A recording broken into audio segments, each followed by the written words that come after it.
Welcome to my channel. My name is Emmy from Emmy Evolving. If this is your first time joining me, thank you for finding me. If this is not your first time, thank you for coming back. So, I'm about to do a reading for us.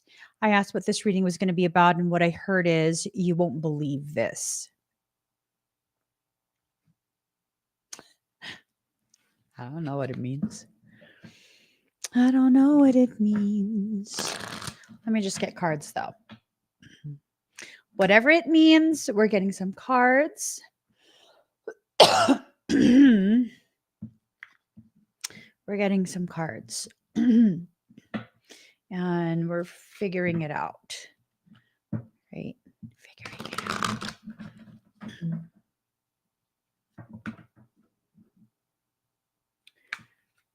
Okay. The final deck.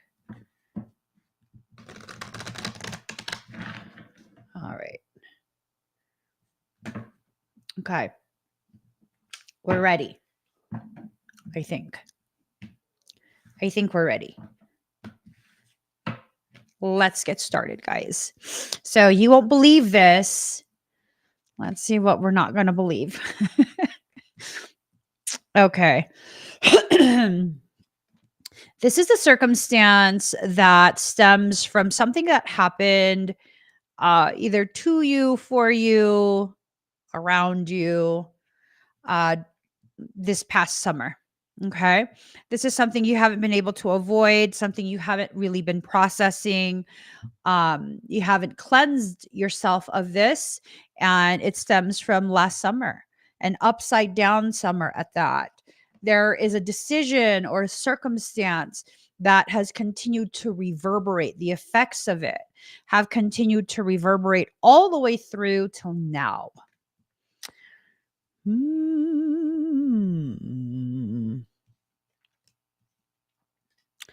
I mean, dang. Okay. All right. All right. Before we continue, you're being reminded that you're very secure in your space. Everything is going to be fine. You are protected. Just kind of you need to go through the motions. You need to address whatever should be addressed. You need to set the intentions that are necessary for you to be able to finally begin the process of coming back to the present. So, whatever happened last summer, it's caused you to be very much stuck and stagnant in that space. I wonder what this is.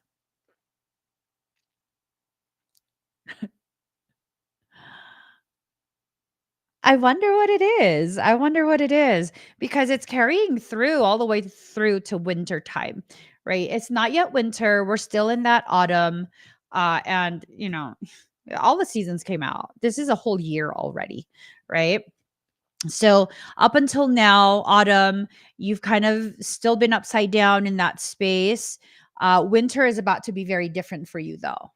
I think probably because you're cultivating the courage to finally begin addressing whatever it is that needs to be addressed. Whatever this is, it ties into this upside down masculine card, this Lord God. I don't know. Something about his face makes me want to flick him in the nose.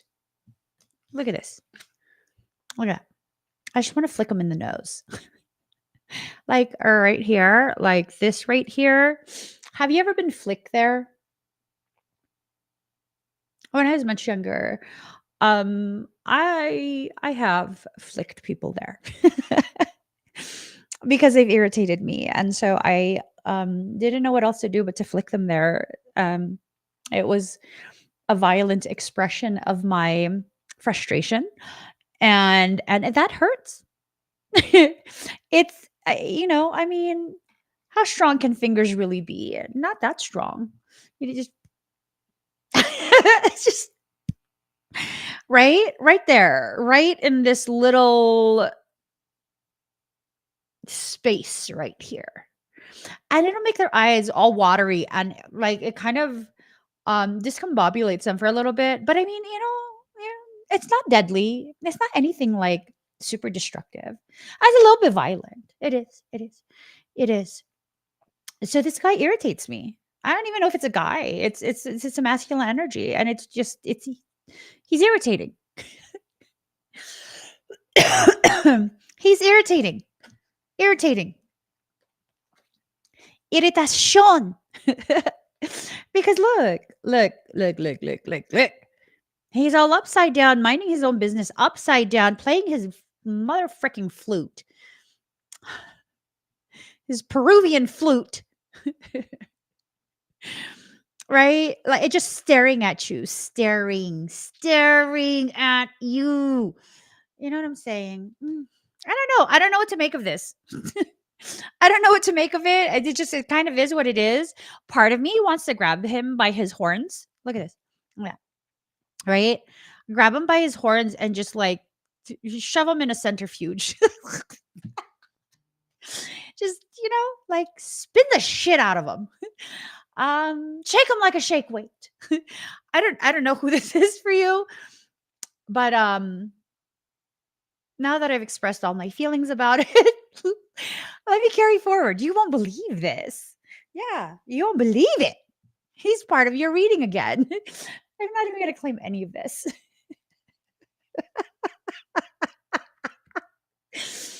Who knows? Maybe this is Michael. Mikey. Mikey. Mikey. Where the hell are you? Mikey. Michael. Michael. Where is he?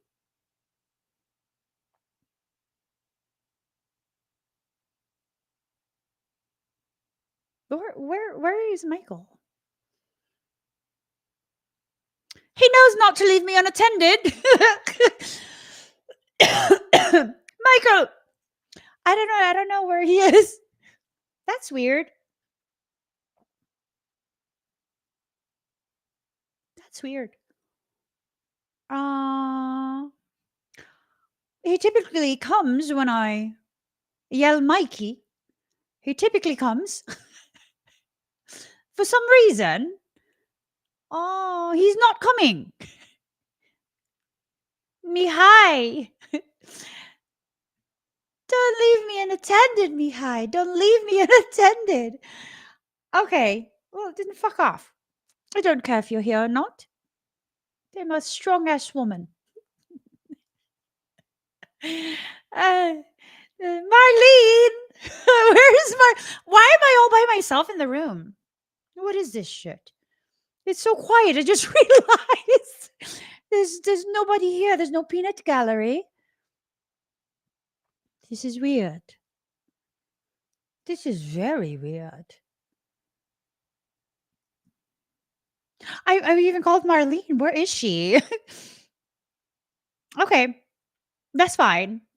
That's fine. Going to enjoy my silence. Anyways, so this is something that you went through last summer. And what I no, don't come back in the room. Shit.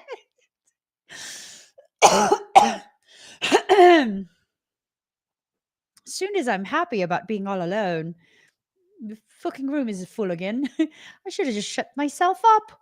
I should have just been quiet. I should have just been like, ooh, the silence. Anyways. All right. So, this is something that you couldn't clear. This is something that you have, for the most part, been super de-duper fixated on to varying degrees of intensity, of course, since last summer. I know what you did last summer. I actually don't know what you did last summer. There's something going on, and the shifting ties into that. You better figure out what you did last summer. You better figure it out because it's affecting the right now. But as you write yourself back up during winter time, it's going to carry through to spring. It's going to carry through. You're going to be perfectly fine. You just need to kind of begin processing whatever it is that happened last summer that you didn't want to process. right? I mean, it just kind of is what it is. You're going to be given guidance as to how to do this. Um, your compliments are weird. Stop it. Marlene's like, you look so adorable today. Stop it. You're being weird right now. Oh, okay. Hold on a minute. Okay. All right. So during this winter, you're going to need to clean house. Okay. You're going to need to clean house. You're going to have to clean house. That's a broom. That's a broom. That card actually came out. Look, I'll show you. See? Yeah. You see what I'm saying? It's a fucking broom. They're trying to turn your ass into some Cinderella. I don't think so. I don't think so. I don't think so. So they want you to clean stuff up. As you clean up your thoughts, your feelings about whatever it is that happened, you're going to restabilize. You're going to realize you have a guardian with you at all times. You're going to go through a process of consciously rebirthing yourself. You're going to, as part of your rebirthing, you're going to set boundaries. You're going to experience fulfillment. You're going to contain all of the whatever that is that you've been dealing with. You're going to contain it, and then you're going to come home to yourself, right? You're going to come home to yourself right there, right? It's going to take you all the way through to your foundation. You're being guided. You're being guided. I would never willingly agree to be Cinderella. Alakazoola, Menchikaboola, bibbity bobbity boo. Put them together, and what have you got? Bibbity bobbity boo. I'm just saying, I would never agree to be Cinderella. Please. Ew. Ew. Ew. Ew. I would never agree to be Cinderella. And then have these little mice as your friend. Like you carry plagues, motherfucker. Get out of my room. You're disgusting. You are a carrier of disease. You're not cute. You're not cute. Okay, Marcia. That's fair. That's fair. You didn't agree. They forced it upon you. I would rebel. I would rebel. I would. I would heavily rebel. I'd be like, yeah, Cinderella? Okay. And then I would act a fool. I would. I would have been known to do that. So, okay. You have the guidance. You're already being told what you need to do. This stemming from summer, it's needing to, clear itself out. Um,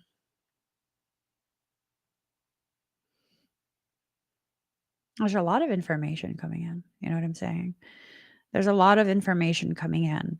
And I'm going to ask you guys in advance to please have some grace for me because I'm extra petty today. I'm extra petty today. You know what I'm saying? I'm just purging out the petty, purging out the petty, purging out the petty. So don't be surprised if I just say random ass snarky shit.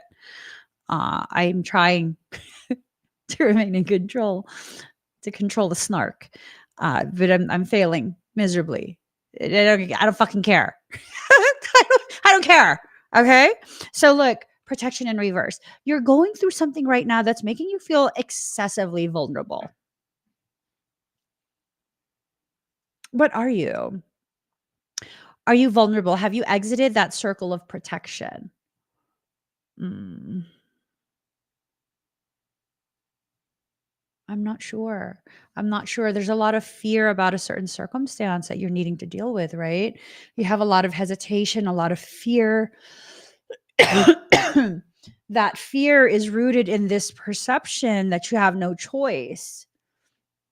Boo, you always have choices. Please, please, please. You always have choices. You always have these different options that are being presented to you. And just because you don't see what those options are does not mean you are devoid of options. Okay. There's a cosmic connection that your soul is trying to push forward. I hope it's not with that masculine.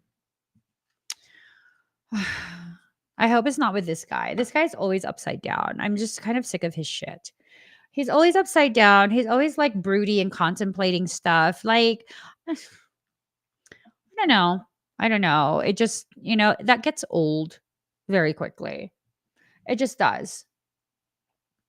It just does. It gets old. Like, I don't know. Do some cognitive behavioral therapy or something, or EMDR. You ever heard of EMDR? You should familiarize yourself with that, Sir Lord God masculine person. Familiarize yourself with EMDR. Follow my finger.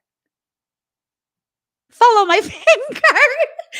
I'm saying we're going to expunge this trauma from you so that you could just fucking have some chill for once in your life. I'm saying this as someone with no chill. I have no chill my damn self, and you just too much. Too much. Whoever this masculine is too much. It's too much. Is it you? Is it you I'm searching for? I can see it in your eyes. No, I can't. I don't know. He's just so intense, just staring at you. Do you even blink? I rarely blink. Okay. Maybe I'm the masculine. I'm a little bit masculine. I don't know. It might be me. Who knows? Who knows? Just staring at you and staring at you and staring at you, lacking the ability to blink. Because if I blink, I will miss a pertinent detail that I must know. No, that ain't me. I'm not like that. I don't watch people anymore.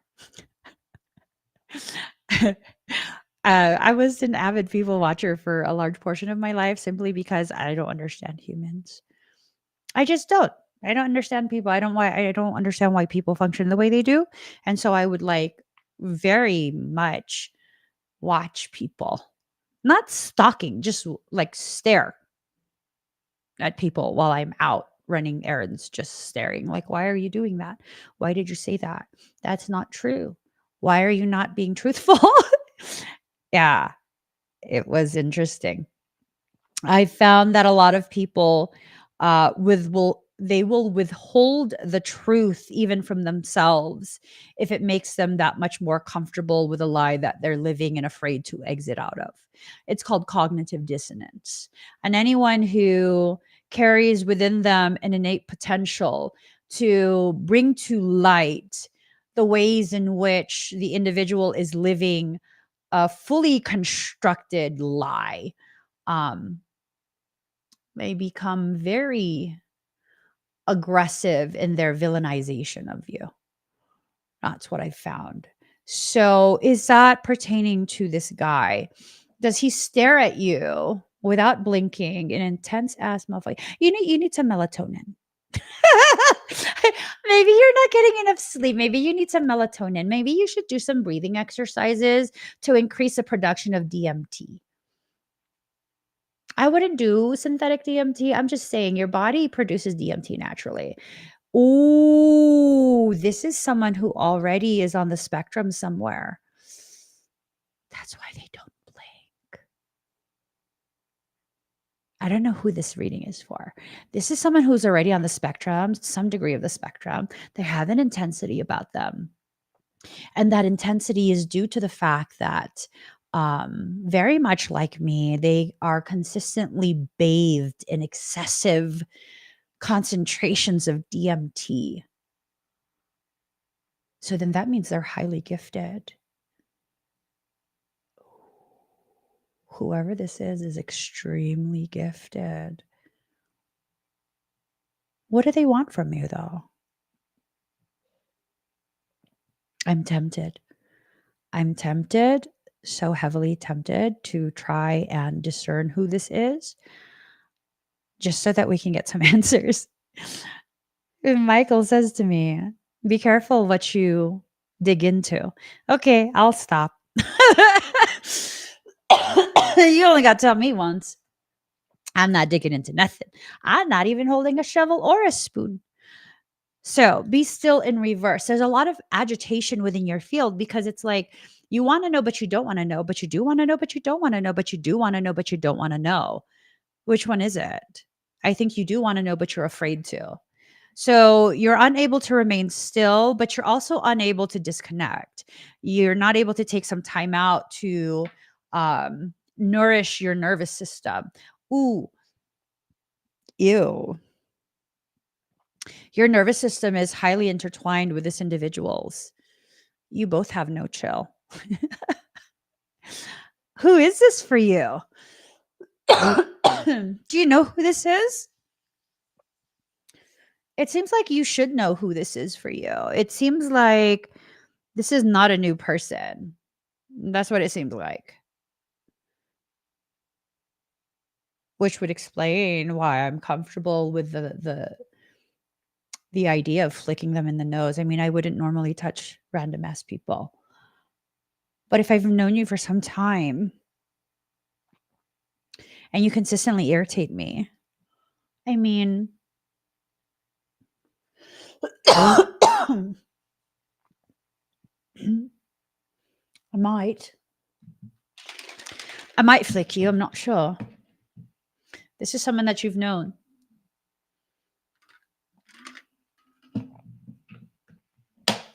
This is someone that you've known in such a way that it's causing me to surge so much energy that is depleting my glucose supply.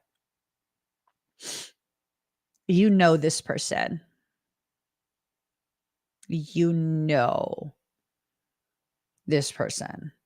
If this reading applies to you, you know who it is. So, they like to be in reverse. That's their preferred state of existence, right? I don't know that they have malicious, malignant intentions towards you. It doesn't seem like they do because this card is also indicative of their energy. Card number 17, integrity. They do have integrity. They have no intentions of harming you. They've never presented any idea or fantasy of causing you any type of harm. And this is someone who is highly protected. Look at all of these evil eyes that they got on them. They are very, very divinely protected. Let's see what the eagle stands for. Who is this? Is this like going to be your lover? All right, bald eagle. You have an increasing ability to walk between the material world and that of spirit. Dive into your inner depths, paying close attention to any visions or inspirations that arise. I'm telling you, this person is highly gifted. Highly gifted. There's an opportunity for you that you're considering, and it would be best if you take advantage of it soon. They're considering something pertaining to you, maybe reaching out to you, maybe something else. I'm not sure. There will be a new beginning in a positive direction following a recent period of strife, one in which you've gained a great deal of stamina and resilience. Detach and rise above the mundane so that you're able to see your life and circumstances with a broader perspective and greater vision. It's time for a great spiritual awakening, one where you experience a greater connection to the divine. You are the divinity they are trying to connect to. What is this reading about? This is an important time to communicate with the divine for creative inspiration. So, heed any guidance you receive, whatever you put out, positive or negative, will now return to you in some form more quickly than ever. So, this is something. This is someone.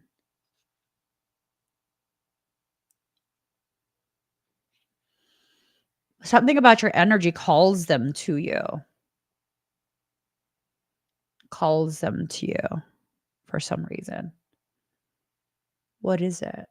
See, look, it's almost like the third eye, like direct comms is turned on between the two of you. You're communicating with each other, most likely telepathically. I don't know that you're aware. I think they're, at the very least, partially aware. They're trying to send out information to you, and you're just oblivious. Um,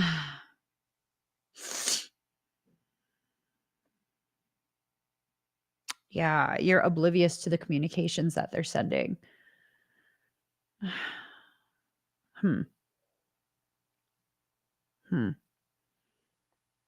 I'm kind of like, old school in that sense where if you want to communicate with me, stop with this stupid shit of like telepathic whatever, like fucking pick up the phone. Send a message, send an email, find a messenger or whatever the hell. But like I don't like this type of thing. I don't like this type of thing because it carries with it just so much unnecessary nonsensical drama. It's nonsensical because of the fact that miscommunication can occur even when it's telepathic. And part of the reason that occurs is because the receiver, not the transmitter, the receiver, does not always want to accept that they, in fact, are a receiver, that they are gifted in that way. And so then comes in the self gaslighting and all of those other things like, oh, I must have imagined it, and then the communication does not come through in the way that it's intended to.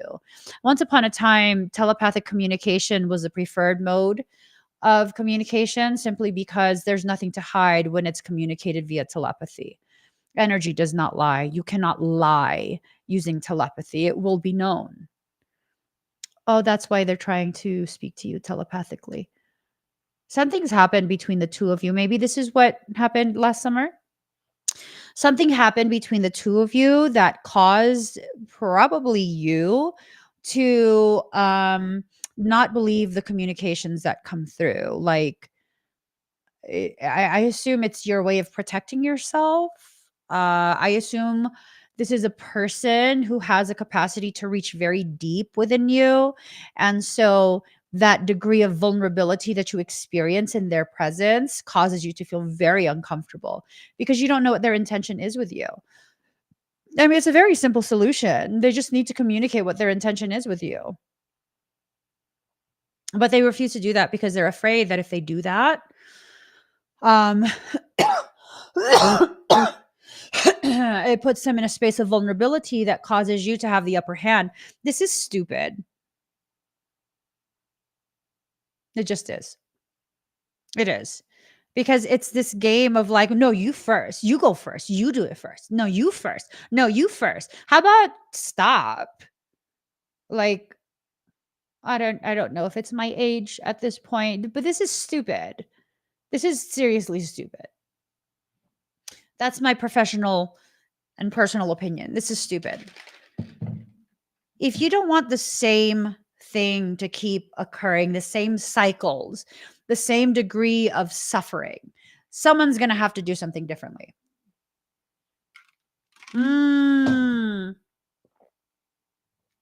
Is that what happened last summer? You did something differently. You put yourself out there and then they continued the same cycle. Well, I think you have your answer then. If you put yourself out there last summer and then they couldn't even give you that respect to reciprocate communication, like clear, mature communication, you have your answer. And what's the answer? Fuck up. That's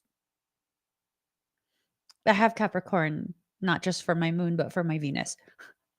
So I don't know if you want to listen to me when it comes to romance. I am very quick to just be like, oh yeah, okay, fuck you. I'm good. No, I'm sorry. Who are you? You no longer exist. I'm sorry. Jesus, there's a ghost speaking to me. Yeah, I'm just like, eh, eh, you know? Um, and then of course, like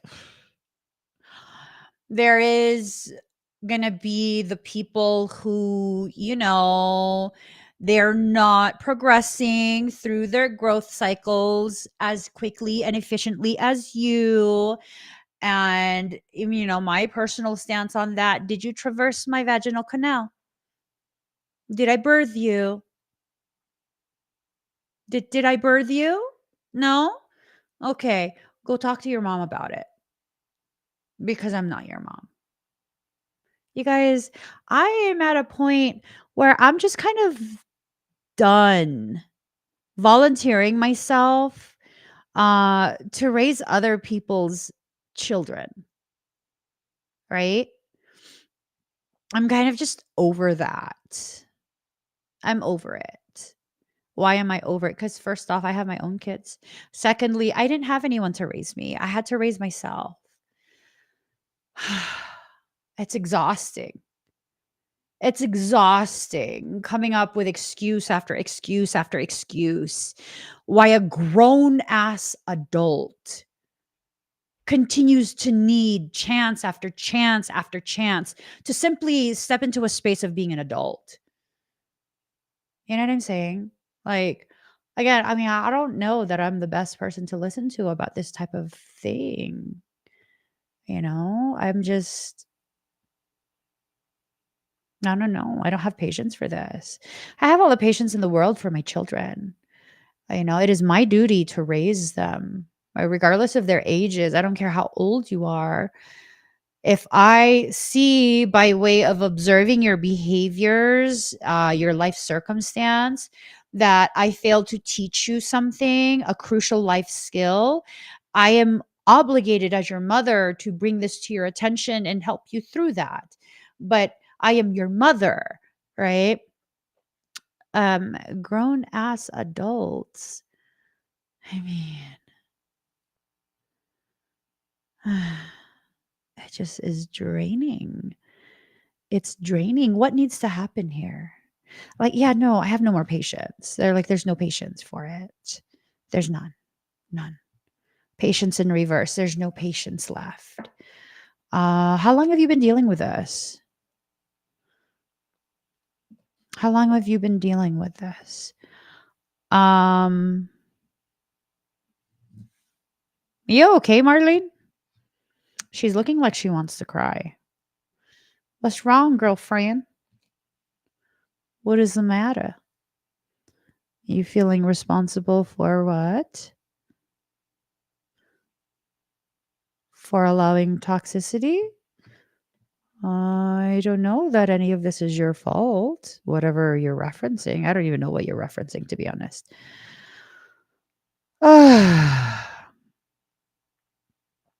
She is very super duper emotional right now. Um, yeah, my current hormonal composition makes it damn near impossible for me to have some type of compassion for you right now. I don't want to be mean, but could you like handle your emotions somewhere else? Simply because I lack the capacity to hold that space for you in this moment. And I don't want to say something mean. Um, Thank you.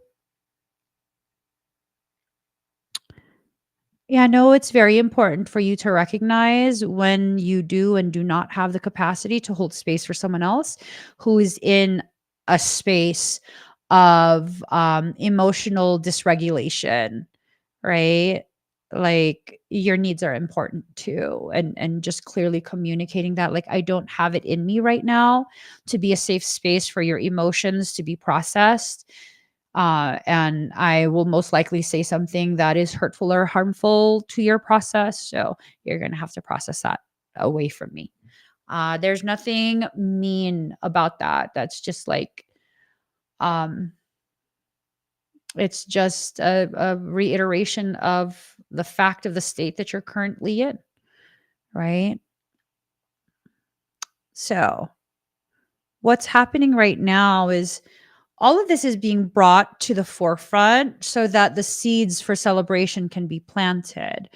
This is a very, very special type of seed. It blossoms in the light of the moon, not the sun.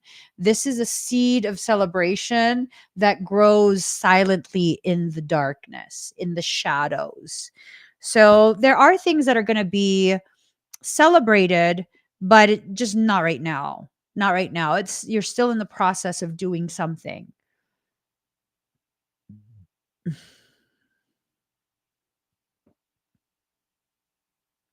So surface.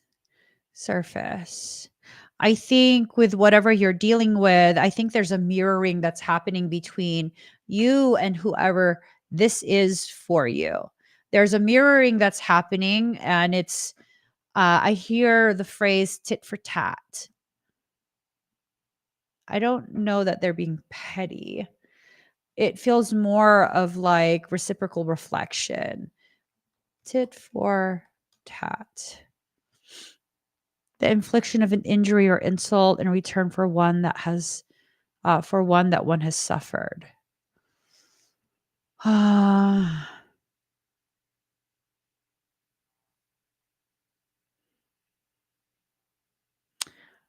Okay.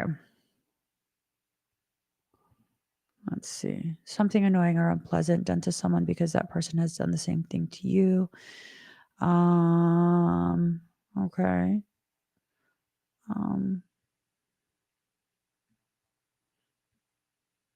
Hold on.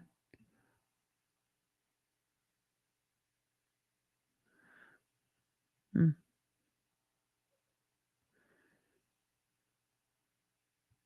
Scotland. Ornaments, used goods, cheap clothes, or other items which you think are cheap and of bad quality. Okay. It isn't funny. I got school tomorrow. I love that little girl. Okay.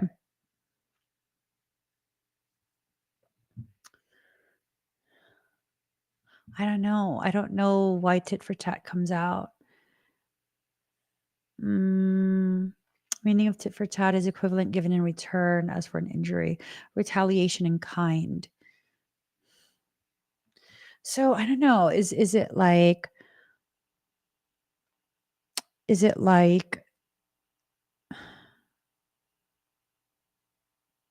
there's something to this that I'm missing. There's a component that I'm missing that really gives it a more robust meaning, a more profound understanding of the process that you've been in with this other person.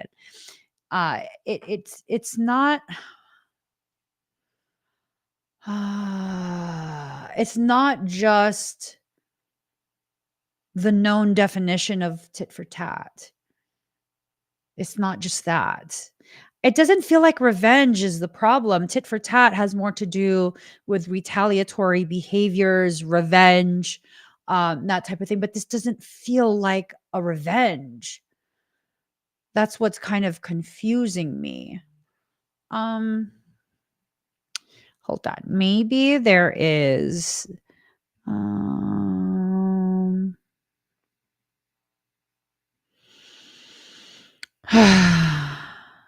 tit for tat, barter, buying and selling, castling, change, commerce, commutation, conversion, interchange, interdependence. Really? Interdependence? Tit for tat? Interdependence? Measure for measure? Like for like? Quid pro quo? Something for something? Trade off? Equivalent? Trade off. Trade off. Exchange as in trade and deal. Okay. Interplay, noun as an interaction. Okay. So those are analogous to tit for tat. Interaction, equal interaction, something for something. Equivalent, a trade-off.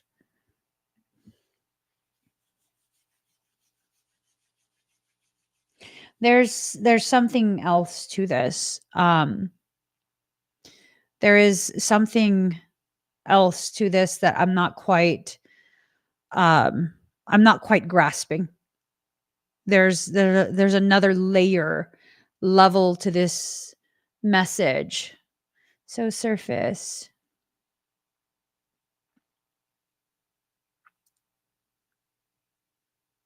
Hmm. It's a trade-off for sure. Um Is it something along the lines of, like, you feeling like you're getting the shit end of the stick and, you being able to feel what they feel, that tit for tat type of trade-off, equal measure, helps you to begin quantifying, um, the fact that you're both experiencing something, right?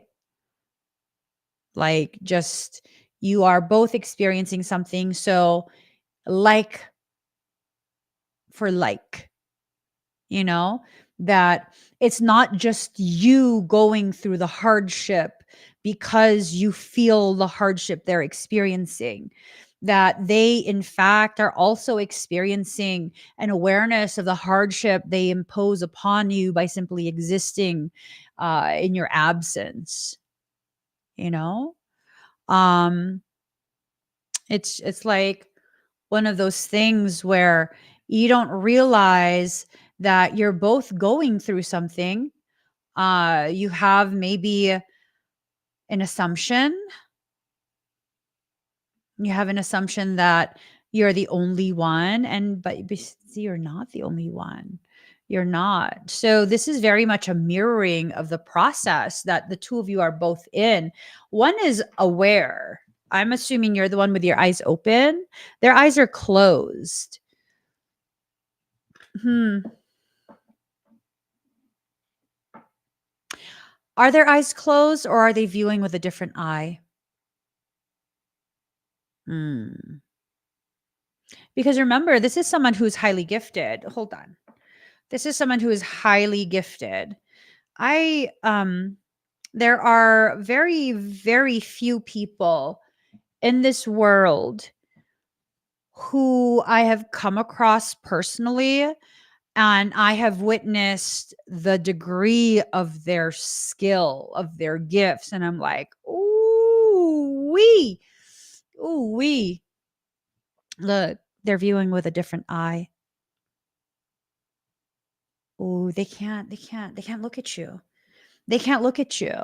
They can't look at you without feeling an explosion of emotions that are uncontrollable. Mm, they're viewing you in a way that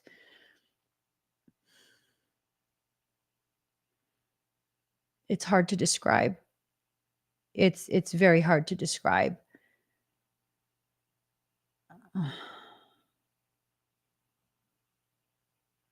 Yeah. Okay. Michael says, I've written something. I haven't written down poetry in a while, sir. I don't know what you're saying I wrote, but um let's see. All right.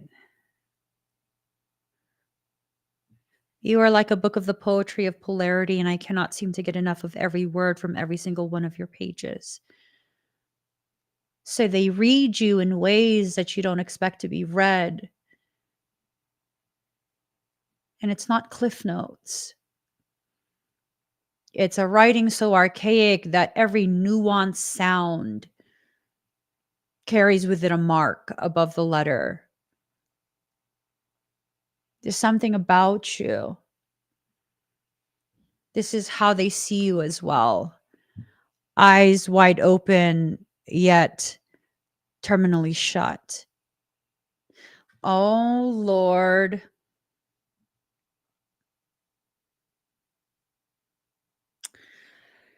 Oh, Lord. This is someone who recognizes that your gift, your ability to see, to read, to sense, rivals their own. They're aware they're gifted. And you are quite possibly the only person they have ever come across who can match their gift. That's why they don't blink as they observe you, right? But here's the thing, this is what really drives them kind of nutter buttery. Although you have the ability to see, you still look at them with eyes closed. They just want you to see who they really are. And they yet don't have the courage to show you who that is in real life. And they're hoping you see it, that you use your gift to see exactly who they are, just like how they're able to see you exactly as you are. But you don't look. You don't look.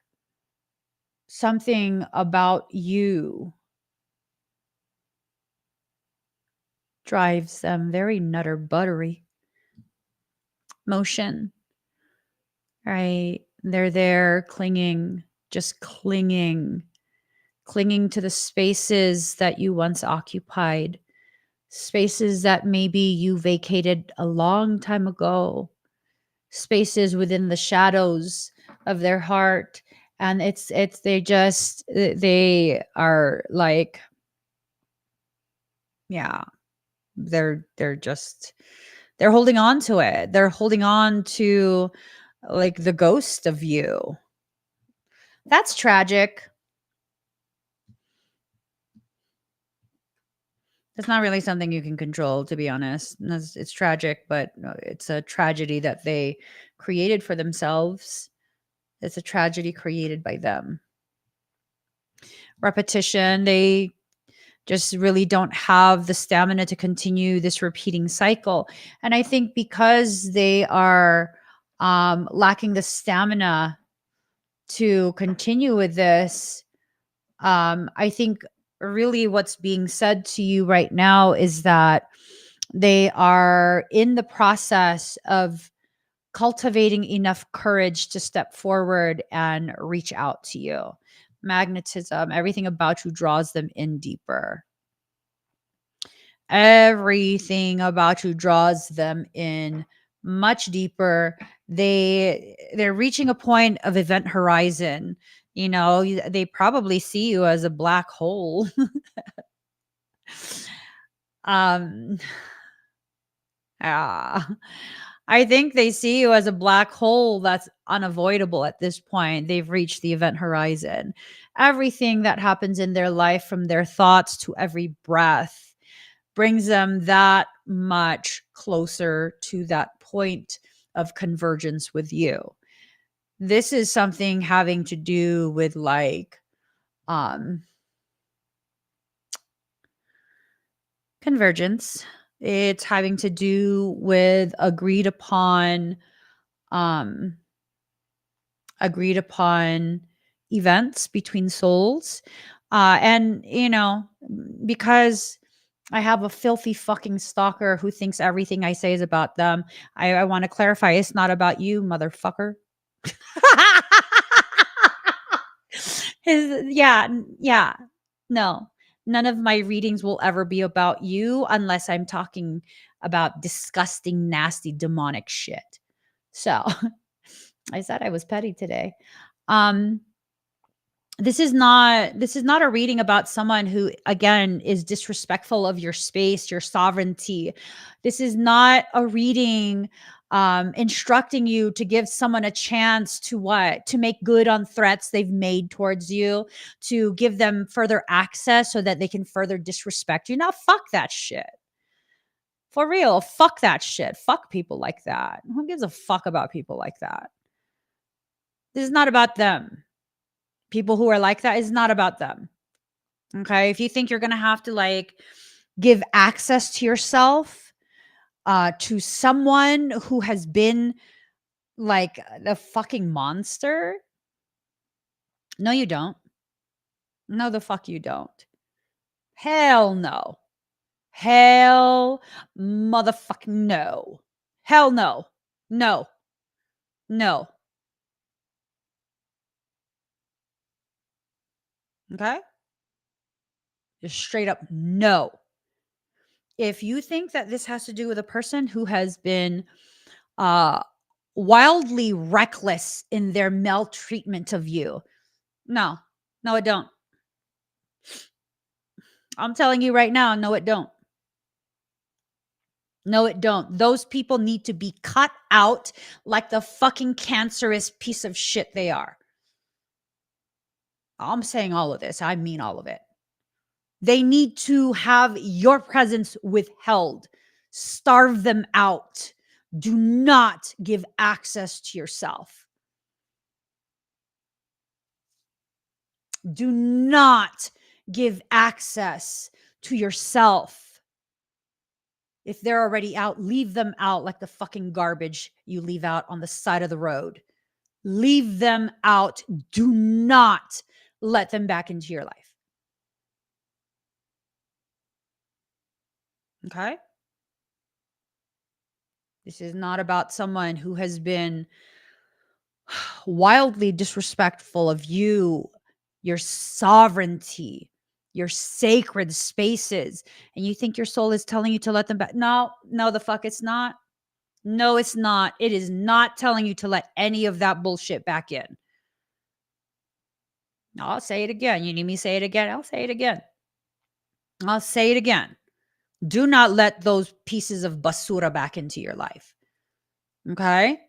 This is about an individual who's never been disrespectful like that, ever at any point. This is about a person who your paths diverged. It's separated at some point because you needed to learn something and they needed to learn something, and you guys couldn't learn it in each other's proximity. This is about someone who's always been respectful of your needs. Okay. Like, you're going to come across people in spiritual spaces who are going to tell you all of this fucking bullshit about why you need to let them treat you like shit and it's okay and this and that. It is not okay.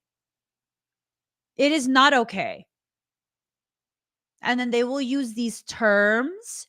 You know how many people have tried to claim that I am their twin flame and that's why they're fucking crazy towards me? No, I don't give a shit. Hell fucking no. Are you kidding me right now? I'll fucking fight your ass. No, well, actually, it depends. How riled up are you going to make me? What have you done? What have you done? It depends. It really depends, right? It depends. uh-uh. No. Be very, very clear within yourself who this does not mean. Okay? If this is an ex that's treated you so poorly, it's not about them, baby boo. This is not a reading for you. It is not about them. You do not need to let them back into your life. This is not the confirmation. This is not the sign that they, in fact, are your twin flame and you just need to be patient. No, no, no, no, no, no, no, no, no, no, no. Okay? No. No to that. Yo, I found quite a few twins. I have. I found quite a few of them. None of them are disrespectful to me ever. Ever. Ever. Ever. I hold them all to such a high degree. Like, you're my twin? Okay, you better know me so fucking well that you never try any of that bullshit. I am the one person in this world, in your life, that you will never try any of that commonplace bullshit with, because if you're my twin, I'ma fucking call you out on that shit. Not a single one. Not a single one has been disrespectful of my time, my space, my sacredness. Not a single one. Not a single one. Not a single one. And then, of course, there are those who are hell bent on believing that I am their twin because why? Because you said so? Because you said so? Yeah, I don't give a fuck what you said. I don't care what you said. Just like you don't care that I don't want anything to do with you. Right? The most toxic people I've ever come across, who are very outward in their toxicity towards me, malignant, people who will wait inside the home they think I live in on the off chance that they might catch me at home. That type of thing. Yeah. No, you ain't fucking shit to me. You ain't shit to me. I don't think so. No. Be very clear in what these connections actually are. They are bridges demons use to access you. Fuck that. No. No. Nope. Nope. As a matter of fact, I am now existing within a space of you want to try and say that kind of shit to me. I'm going to keep calling you out on that shit to the point where you feel fucking stupid and pretend that, oh, I was just joking. No, you weren't. No, you weren't. This one guy kept insisting that I'm his twin, right? You wish. You fucking wish. And it was presented in exactly the way I saw it because I could see clearly. And wouldn't you know, they felt so fucking stupid about their own fucking stupidity that they were trying to force upon me. They're like, I never said that. I I never said I was joking. You couldn't take a joke. No, the fuck you weren't joking. You weren't fucking joking. You're stupid. You weren't fucking joking. You absolutely believe that. Like you would be a mirror of me. Please, fuck out of here with your shit. Fuck out of here with your shit. You weren't joking. You were absolutely serious. You were absolutely serious. And you thought you were going to try and like press me to the point where I would agree because all you saw was me being nice. And then you realize, ooh, bitch got thorns. No. Right? And then all of a sudden, oh, Emmy's abusing me. She's bullying me. No, I'm putting your fucking ass back in your proper place. That's what I'm doing. I'm putting you back in your proper fucking place. Know your place around me. Oh, where's your place? Nowhere near me. Nowhere fucking near me. I'm saying. None of this reading has anything to do with those type of people. None of this. None of this. None of this. Do not let them back in your life. If you have successfully ejected them out of your space, do not let them back into your life. Don't do it. Don't play yourself. Don't play yourself. Okay? Let them think whatever they're thinking. Let them be stupid on their own. Do not participate. Do not partake. Do not think that you can be nice enough and explain things nice enough that they will get it through their thick ass skull.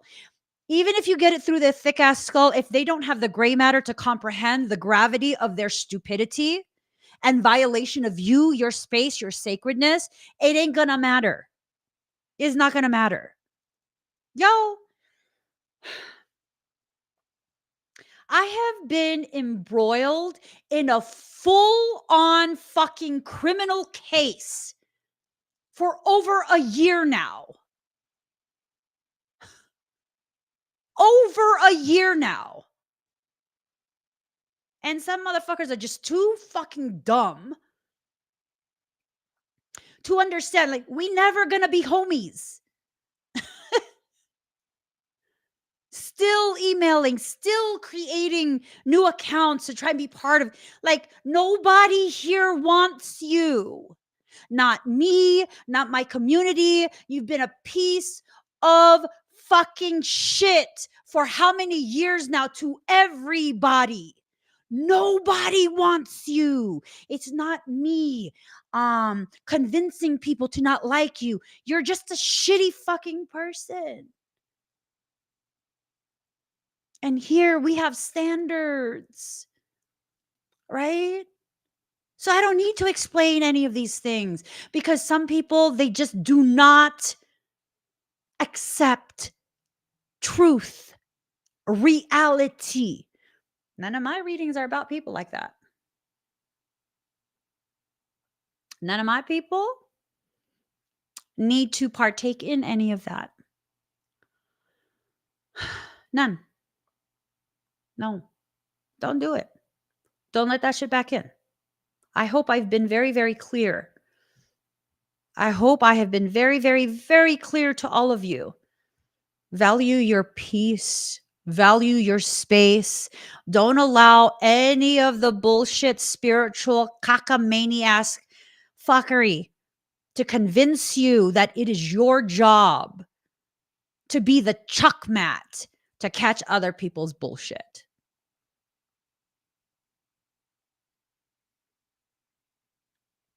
No. You know what a chuck pad is? You know those blue mats that they put under someone's ass at the hospital in case you pee yourself? Yeah, that's not you. That's worse than a doormat. That's worse than a doormat. That's far worse than a doormat. A doormat, it's meant to be stepped on. Clean your feet off on it, right? A chuck mat, it's meant to be soiled with the rejects of the human body and then thrown away. You're not even going to be hosed off. You're just going to be thrown away. No, no, no, no, no. That is not your proper place. That is not your proper function.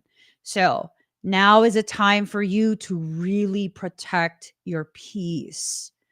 Okay. Because I know quite a few of us in this community, we've allowed ourselves to serve that role because we thought that's, until you found me, of course, you thought that that was you being spiritual and evolved and compassionate, only to realize after you've been with me for some time that it's like, oh, I wasn't supposed to do that. No, baby boo, you are too powerful, too precious, too loved by creation to be volunteering for that kind of bullshit. Absolutely not. That's not what you're here for. That is not what you're here for. You are here to learn and grow and serve as a testament to the tenacity of soul. You are here to serve as proof for others that healing, that journey of self love is worth it. That we all deserve that kind of peace, right? We all deserve that. Context in reverse.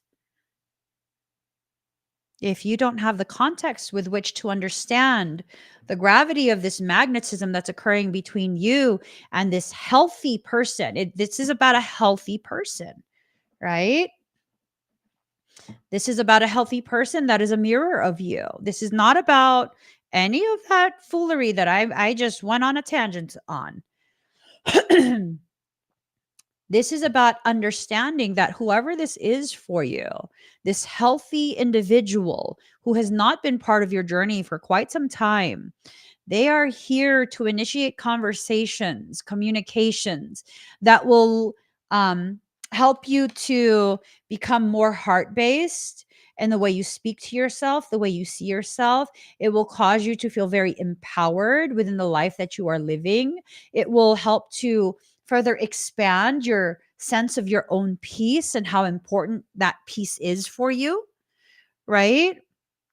This is an individual who carries within them, just by existing, the potentiality to give you the clarity that you need about yourself. I mean, this is beautiful. This is beautiful. This is not any of that unhealthy spiritual cockamania stuff. It's like, no, it's none of that. There's an imbalance that you're still existing within. And so as you write yourself back up, as you begin to see more clearly, that balance will naturally be a byproduct of the work you're doing to help yourself heal. The largest, most important component of your self-healing journey is finding your space of center and existing there. By virtue and definition of your centeredness, you will naturally experience as a byproduct balance. You won't have to continue trying to balance yourself. You will just naturally become very balanced. But the key is to find the center, to live there in that space of centeredness where you are equidistant to your brightest light as well as your deepest, darkest shadow. You need to be centered between those polarized regions that exist inside you. Why? Well, so that you could reach any part of you that is the most appropriate for whatever is placed before you. You need to be able to reach all your parts, all of your parts. And as you reach out for those things and tap into it, you'll become that much more empowered, knowing that you have everything you need to address anything that's placed before you. It's so super duper important. It's so super important. I used to think that because I had um, a very deep awareness of um, the depth of my shadows, that those were the parts of me that I had to hide because I was so ashamed. Because if someone sees that I'm already so different from other people, and if they see just how different I am, then it would cause them to become fueled to attack me, malign me, accuse me of being demonic and, all of these other things.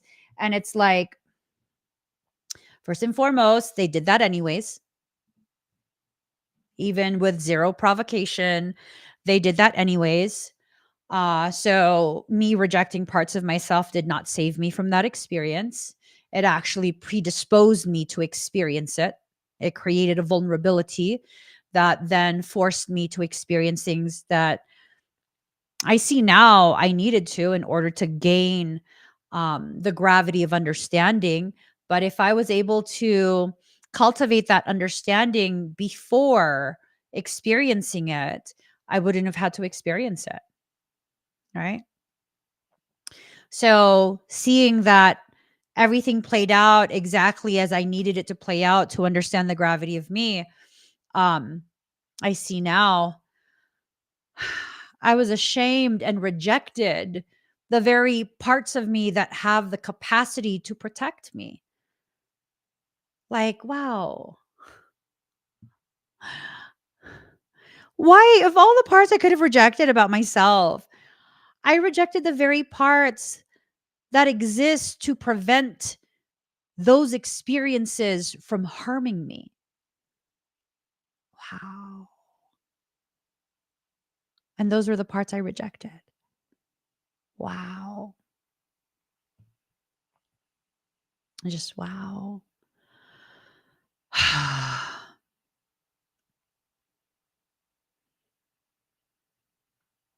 Wow. And now I'm in this space of just really accepting all of my parts. Like some days I'll have attitude. It's not necessarily a bad thing. Um, some days I won't have attitude. Yeah, it's not necessarily a good thing. It's just a thing that every day is just a thing. Every day is just a day. And every day is another opportunity for me to dive deeper into the reality of who I am so that I can familiarize myself with the potentiality I carry inside me. Right? Right?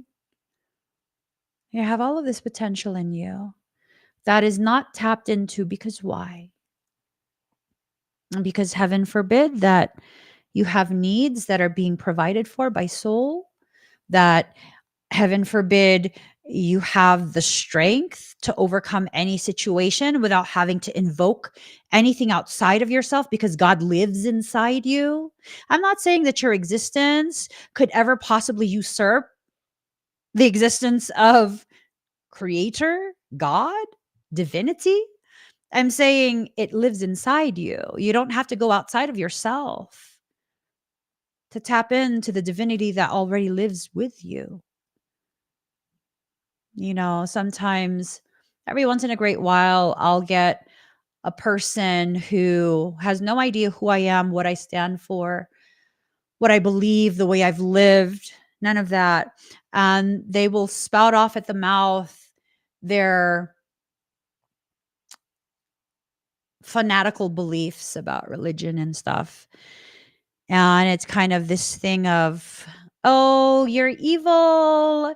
You're this, you're that. All we need is Jesus. All we need, God doesn't like what you're doing. First, sit down, calm down, hear what I'm about to say. Who the fuck do you think made me? One of the angels? No. Angels don't have the power or authority to create. Okay? Secondly, and yes, demonic things are nothing but fallen angels. They're still part of the angelic realm. Secondly, if God created me, who the fuck are you to tell God that I was created wrong? You believe in the omnipresence, omnipotence, omnipower, and omnilove of Creator? Yes? Okay, so then that means I was created in perfect time and measure, just as God wanted me to be created. I have a very clear understanding that my existence is evidential of the existence of divinity. I am proof God exists. How? Why? Well, because God didn't need your permission to make me. Yeah, no, everything that I can do, my awareness, everything about me points to one singular fact, that divinity in its divine consciousness and omnigeniusness, um, it knew that portions of humanity would need to witness me to remind them how to reconnect with the God inside them. Not because I'm elevated, not because I'm more loved, simply because I have less resistance to divinity itself. That is all. I am less likely to question divinity and be rebellious to its expectations of me. Oh, that's powerful, Chris. Chris says, I once thought God hated me until I realized God helps those who helps themselves. That when you help yourself, you are standing in the space of that Godhead, receiving direct instruction, empowerment, and authority from God itself. And you have been authorized by God to get yourself out of the circumstance the human aspect of you placed yourself in. Ooh, chee-hoo. I'm saying. And that's how you know you're learning and growing and communing with God. That's how you know that you're finally understanding part of the reason why God made you to begin with. There are many, many things that will occur in your life that will not make sense to you until you go through enough to develop the degree of maturity to be able to truly process from a state of neutral observation the events of your life. I used to have an aversion to any type of circumstance or environment that causes me to feel as though people think I should be elevated beyond them rather than being shoulder to shoulder with them. And that used to offend me until one day I realized, if I am to be a light in the darkness, and that light is created to exist to help people find their own way back to themselves,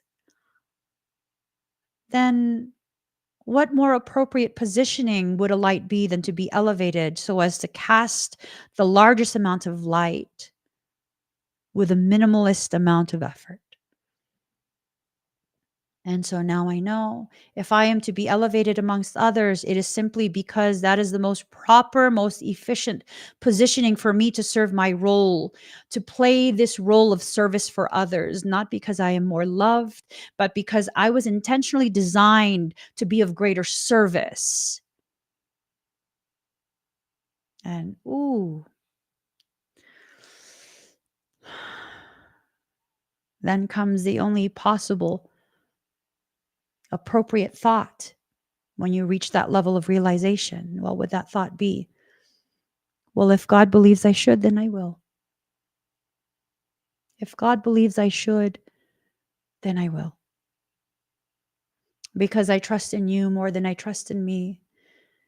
And if you believe that that is where I belong, then I will stay there and do as I am asked to do, which is just be a little light in a world full of darkness. A little light to help you see just how loved you actually are. Right?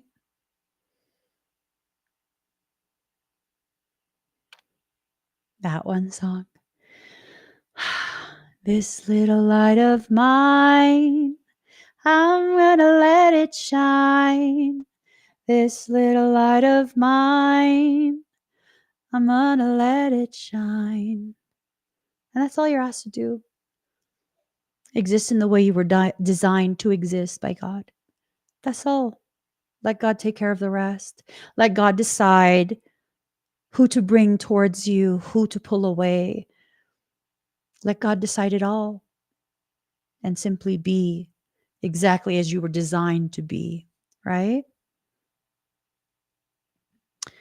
Give me 1 second.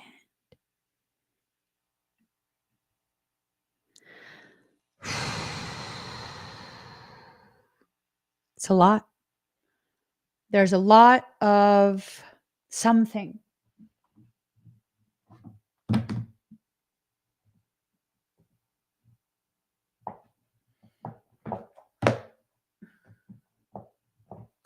So we're going to pull some cards, right? We're going to pull some cards and we're going to see exactly what we need to see. Give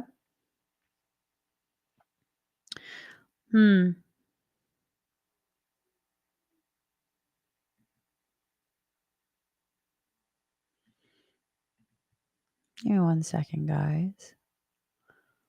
That's interesting. That's very, very interesting. Let me just...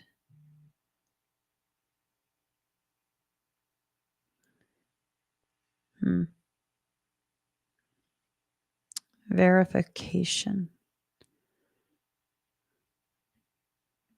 There's a verification that's occurring right now.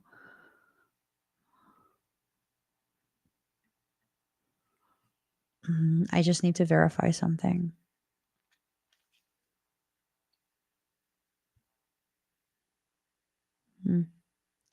Okay.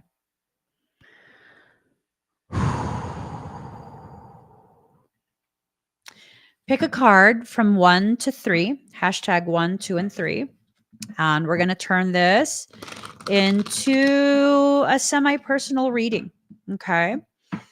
If you're needing a little bit more clarity on how this information relates to your personal journey, this is a perfect way to get some of that clarity. You know what I'm saying?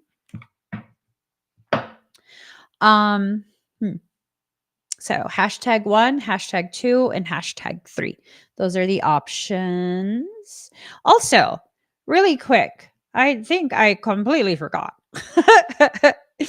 If you would like to have your own personal reading, go check it out. Click on that QR code, click on the link in the comment. I do still have, I believe, 40% off of private sessions on my website. That includes all of my different sessions, from advanced energetic work to physiological, anatomical, energetic, whatever it is you need. You can find it on this QR code. Okay.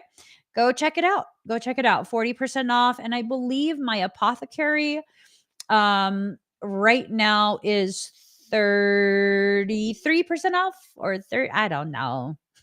I don't know. Okay, let's keep going. So we're going to do, hi, Mariah. We're going to do hashtag 1. All right. Hashtag 1. I know you said you feel petty today, but there's something so bomb about your vibe today. I digs. Oh, because I've decided to no longer gentle parent demonics. I've decided to just fucking fillet their ass and hand it back to them. I don't want your shit. Not you, but demonic shit.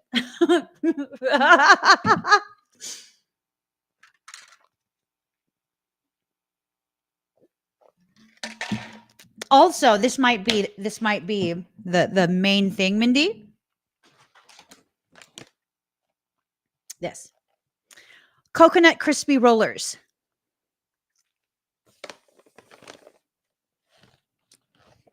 I lick the bag. I didn't. I didn't actually lick it, but I claimed it. Not sharing it with anyone. When you eat good things like that, it makes you feel good. It makes you feel good.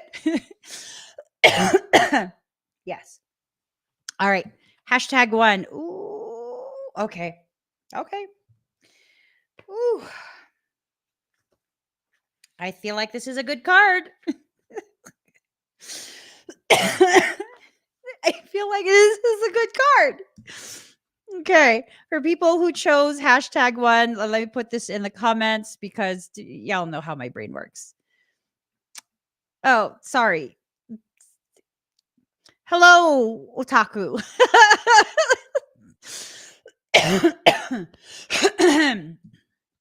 Okay, here goes. #1. Saturn return age. They always say time changes things, but you actually have to change them yourself.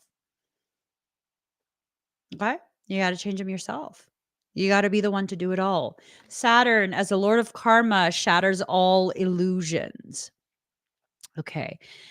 This marks a period where childish things must be put away. There is no more getting ready to live your life. It is time to live it and be responsible for your own dreams, goals, and affairs. If you hold on to things with no basis in reality, your suffering will grow and depression may follow. Oh, I got a good video on this. Hold on. I got a good video on this. Excuse me. Excuse me. Excuse me. Where did you go? Here.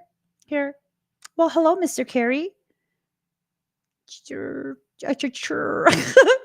Sorry. Yes. Just yes. Yes.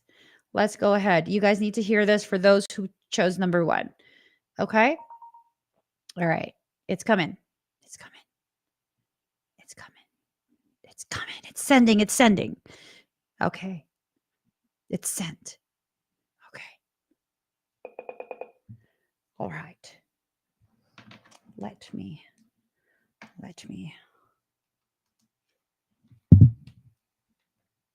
In regards to depression. Right, Mr. Carey. All right. All right. Let's go ahead. We're going to share this. Yes, we are. We're going to share it. There we go. Here. Ready? You ready?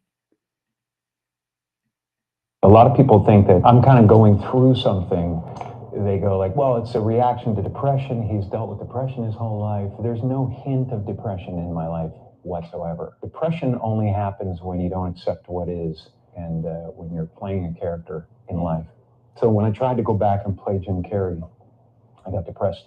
And now I don't try to do that anymore. Depression is your body saying, "Fuck you, I don't want to be this character anymore. This avatar that you've created in the world is too much for me." You should think of the word as deep rest. Your body needs to be depressed. It needs deep rest from the character that you've been trying to play. It's what's happening right now inside everybody is they're going, who am I? And they're depressed. Everybody walks around and they go like, why am I depressed? Well, it's because you're trying to be something for the world. And as soon as you let that go, better things happen. Yeah. I used to suffer from extreme clinical depression. Fucking sucks. That sucks. That sucks to have had no clue that I was playing a character, a caricature created by all of the people and their expectations of me, that I wasn't being myself because no one in my environment had ever experienced a person like me. And so they told me I couldn't be myself. I had to be what they said is tolerable to them.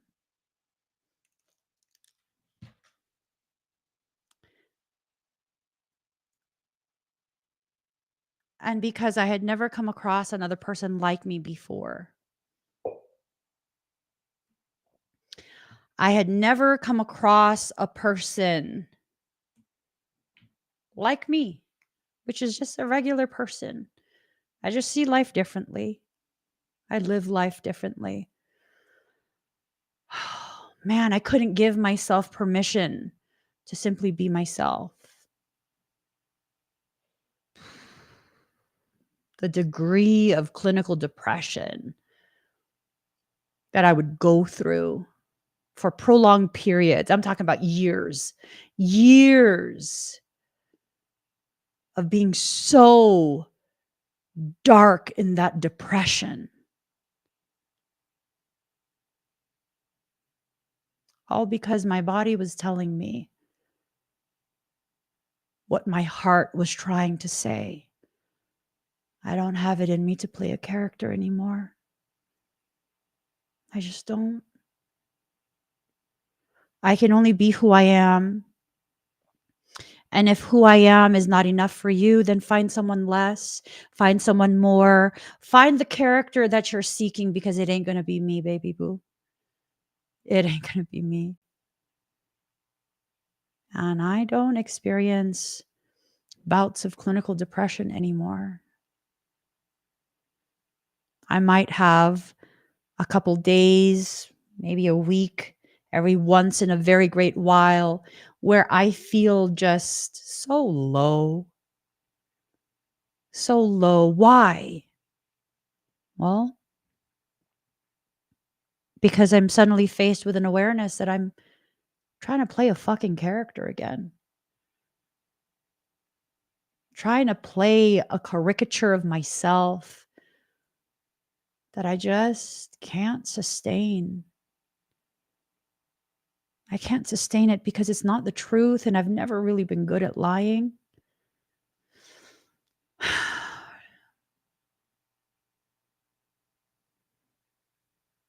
I've just never really been good at lying. I can't hide it from my face. How I feel, the way you make me feel. Whether it's smiling so big in your presence or trying so hard to not make these faces that tell you exactly how little I think of you. That's a reality. That's a reality, right? It's not because I think more of myself than I think of you. It's that I see exactly who you have the capacity to be, and you choose not to be that. You choose to instead be this fake ass shit, and I can't. It fucking kills me inside to be fake, to play a role, to shut myself up and just like, oh, uh, oh, I can't do it. I can't do it. I can't do it anymore. I don't want to do it. I don't want to. So instead, I grow quiet. Quiet is better than depressed. You say and do things to me, thinking I'm too stupid to understand that you are putting on display your disdain for me because I'm so different from you. I'll be quiet. Uncomfortably so. I'll be quiet until you get so uncomfortable, like, what the fuck's happening? Why is she so quiet? I'm living. That's all. I'm living. Why are you so uncomfortable? You wanted to dominate the space. You wanted to be the top dog. Go ahead. But I'm not a dog. You want to be the top dog? You go right ahead. Do you see? I'm not a dog. I'm not a lap dog. I'm not an attack dog. I'm not any of that. You cannot train me to do what you command me to do. And that's just what it is. And it's not ideal, but it definitely is healing. Because again, I don't go through depression anymore. I used to severely, severely. There's a difference between feeling depressed and having actual clinical depression. For those who have been diagnosed with clinical depression, you know what I'm talking about. For those who have simply gone through rough periods where you lack the capacity to cope with what you're struggling through, you're feeling depressed. That's still not a good thing to feel, but it's nowhere near what clinical depression actually is. I say this as someone who was diagnosed as a clinically depressed individual. Turns out I just didn't have the coping mechanism, and that I'm not a depressed person. I just continued to insert myself in environments where people felt comfortable attacking the reality of who I am just because they could. Just because they could. Because I let them. You know why I let them? It's probably the same reason you let them. You know why you let them? Because there's a part of you that knows that if you don't just let them and turn the other cheek, you're going to fucking destroy them. And you feel bad for them. And so you let them. But what about you? What about you? Did they think of you and the effects on you? Did they think of how their treatment of you slowly kills you inside?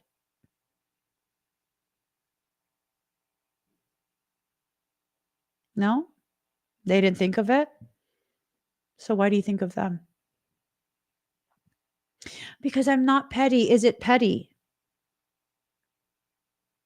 Or is it simply allowing things to be seen in the light of truth? I think if you let yourself see things through the lens of truth, as the spotlight of truth shines upon the circumstance, I think you'll begin to see what you really need to say and do, if you need to say and do something at all. Because oftentimes, the most powerful solution for situations like that is by simply no longer being accessible by people who are like that, right? So, if you hold on to things with no basis in reality, your suffering will grow and depression may follow. You cannot escape this truth seeking energy. You must face it. The second Saturn return occurs around age 60 when you become aware of your own mortality. You may become keenly aware that you may not have enough time left to achieve your goals. Often there is a paring away of what is not essential. But for those who have not acted wisely, this will be a difficult transition. When this card is drawn, it will feel as if nothing goes right for you, and you may feel very discouraged. Just as it seems things are progressing, there are obstacles. What this truly is Saturn showing you a part of your life that may not have been based upon anything real. It may have outlived its purpose, or perhaps you've misjudged a situation thinking it better than it was. We have to be very, very careful about telling ourselves a story when we are being asked and invited to live a reality. You cannot make someone into a character. You have to accept the reality of who they are. In truth, and Saturn is a planet of truth, Saturn returns are all about correction. Saturn corrects any area which isn't based on reality.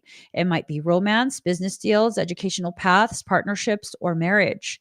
This card is pointing something out to you that may not have been genuine in the first place, and that should probably be let go. Whatever is shaky in your life won't last and probably isn't meant to.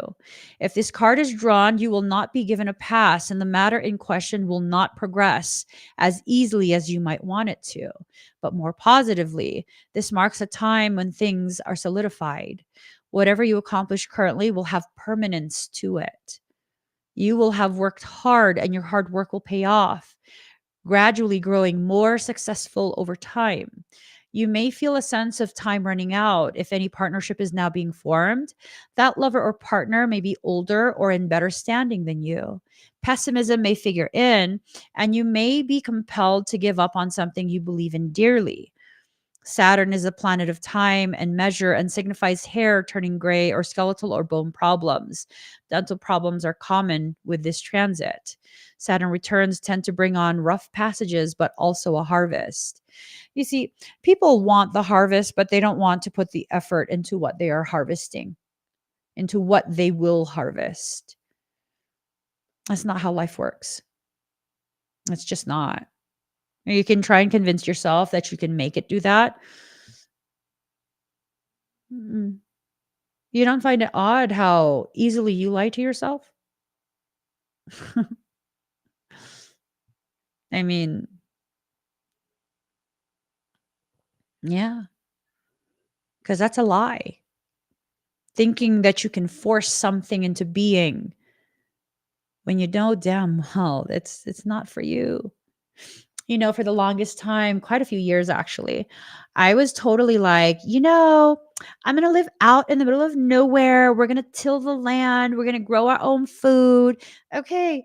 I'm a germaphobe, first and foremost. Secondly, I have an aversion to bugs. You need bugs if you're going to be a little farmer. Okay. It's a very symbiotic relationship. Yeah. And I'm also averse to the sun. It makes me feel sick. Yeah.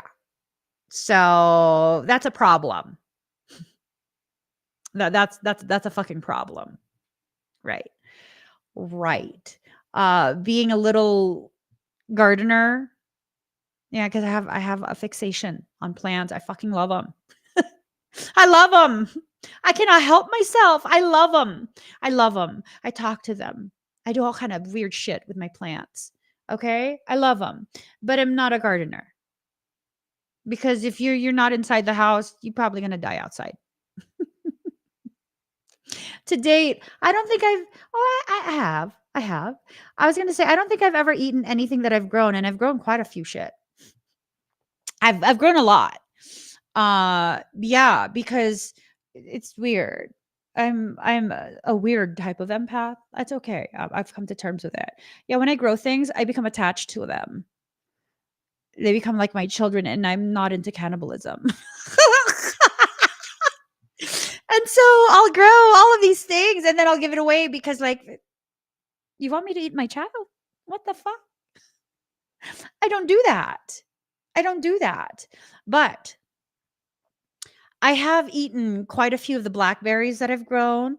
I had one of the nectarines that I've grown. I fought for that tree, okay? I fought for that fucking tree. I relocated that through several states. I fought for it. Yeah. And I fought the fucking raccoons. Those bastards. I fought them. They left me one. They left me one, right? And that's about it.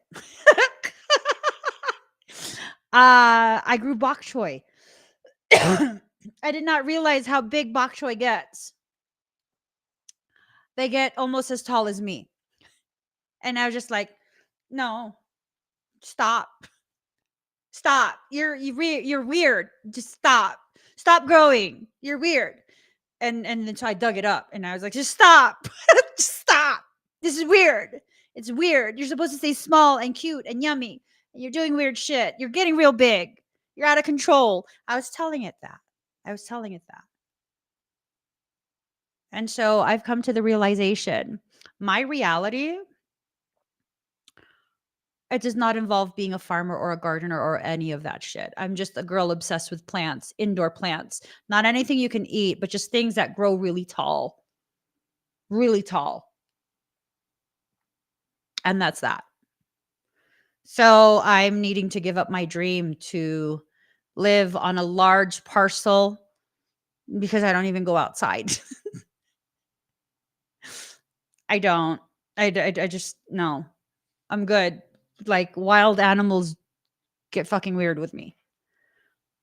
They like to follow me around and like jump on me and just crazy shit. I'm not compatible with nature. I like it though. I like watching it from inside the house behind a window with a door locked. I have to be realistic. I have to be realistic. Okay. If you want to live out in the wilderness, you're not going to have fast Wi Fi. You're going to have country ass Wi Fi. And it's not going to work. It's not going to work. So I need to be realistic. You need to be realistic. These cockamaniac dreams you have for yourself and your life, is it rooted in reality? Are you really willing to do all the things that are necessary to do that and be that? No? Okay, well, be honest with yourself. Just be honest with yourself. Put your energy into the things that can make you feel equally as happy, right? If you allow yourself to be realistic, your level of happiness, satisfaction with your life, it will absolutely increase. It will absolutely increase. It will. I had to let go of a lot of these different caricatures, these characters that I thought I was going to force myself into. Like one of my BFFs, totally badass. She can dispatch her own food. She can grow her own food, dispatch it. You know what dispatch means? That's what it means. I cannot. I cannot. If I fed you and I've grown you from a baby, I no. No. I'll fight people for you. Stay behind me, Chicky. Stay behind me. I will fight them. I will protect you. And I'm just like, first chickens fucking scare me. They scare me because they move erratically. They're weird. They're like baby dinosaurs. They're weird. And some of them I hear are aggressive.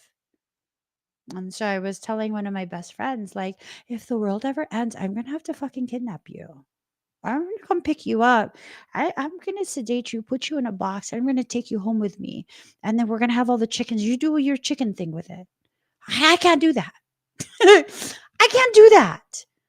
I would rather die from starvation than do that. I can't do that. And that's the reality of it. So now my reality is I'm not going to do any of that shit. I'm not going to own no chicken. Like, stop. And then I was like, well, maybe a cow. Maybe I can't. Are you fucking kidding me? If I can't do that to a chicken, I for sure can't do that to a cow or a rabbit or any of that. I can't do that to any living thing. Starvation is not that bad. I'll die fabulous. I can't do it. I can't. I know cow is so much worse. So much worse. I can't do that. So that's the reality of it. right? What are you forcing yourself to do that you can't do, but you're trying to tell yourself you can do it? You can force yourself.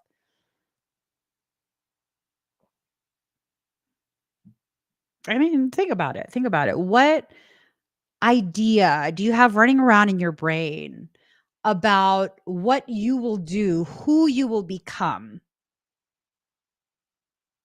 knowing damn well you're not compatible. You're not compatible. You're not. I went to Peru a couple of years ago, and I went to this one restaurant, and they had guinea pigs. Oh no, it wasn't a restaurant. I went to a village. I went to a village, and first they ensnared me with the cute children. They were like, "Oh, look at all the cute little babies, cute little children. The children are so cute." And I was like, "Oh my god, oh, you are so adorable." And then the children decided to show me the pen where they have all of the guinea pigs. And I was like, "Oh, I used to have a guinea pig when I was little. Oh my god, I got my son a guinea pig when he was little." And and then the kids were looking at me like, and I was like, "Oh, maybe they don't speak anything but Quechua." And I was like telling my guide, "Hmm, like, could you tell them I used to have guinea pigs?" And he was like, and it's like, "Why no? I did. I used to have guinea pigs." And he was like, "They're not pets." And I was like, "Oh, they're like family?" And he's like, and I was like, "What do you mean no?"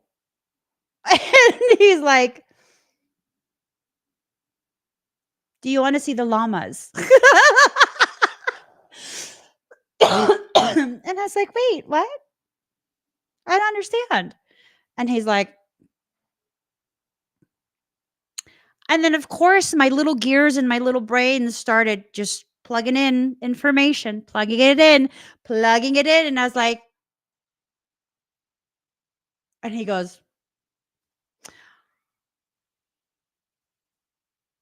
and this was my only reaction. Like, he goes, "Yeah, they have baby llamas over there. Do you want to look at the baby llamas?" He redirected me. He already knew. Show her the other babies. Yeah. And then they brought me to the baby llamas, and they were talking about baby llama shawls. At which point I just nearly died, and I was like, "Wait, stop! I can't! You kill the babies too!" And then he was like, No. Baby llamas that they use, they don't kill them."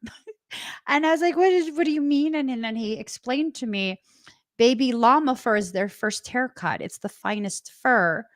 And so that's why it's so expensive. But they don't actually kill the baby llamas. And I was like, I'm dizzy. This is too much for me. I'm dizzy. I'm just so dizzy right now. Because I realized they eat guinea pigs, which that's part of their culture.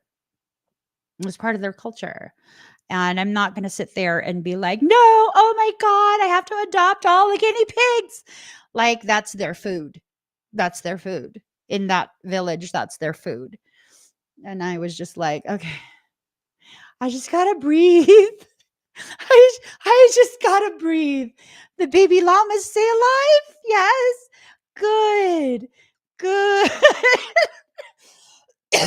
And of course, all the kids thought I was just crazy and weird because it's crazy. It's crazy of me to think that all cultures would be the same. That's crazy. That is very crazy. Absolutely.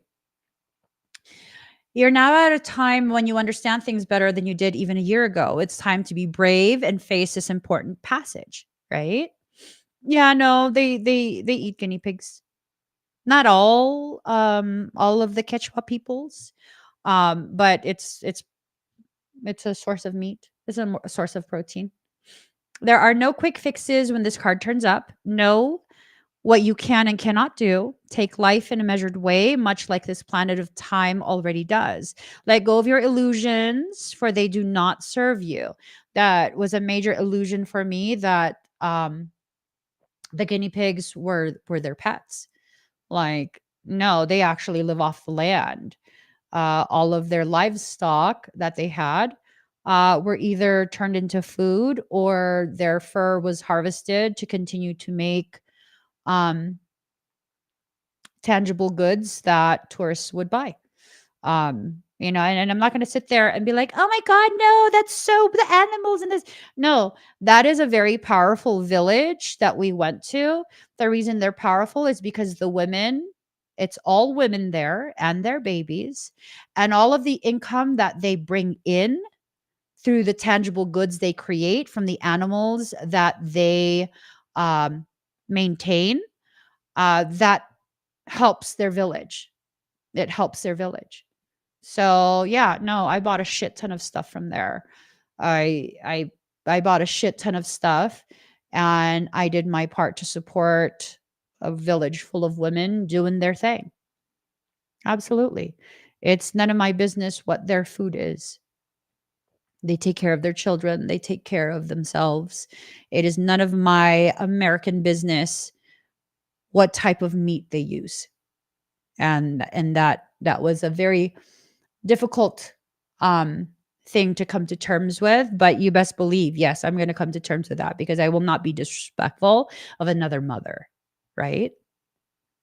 So it was beautiful. It was so beautiful. And let me tell you, I'm like Quechua size.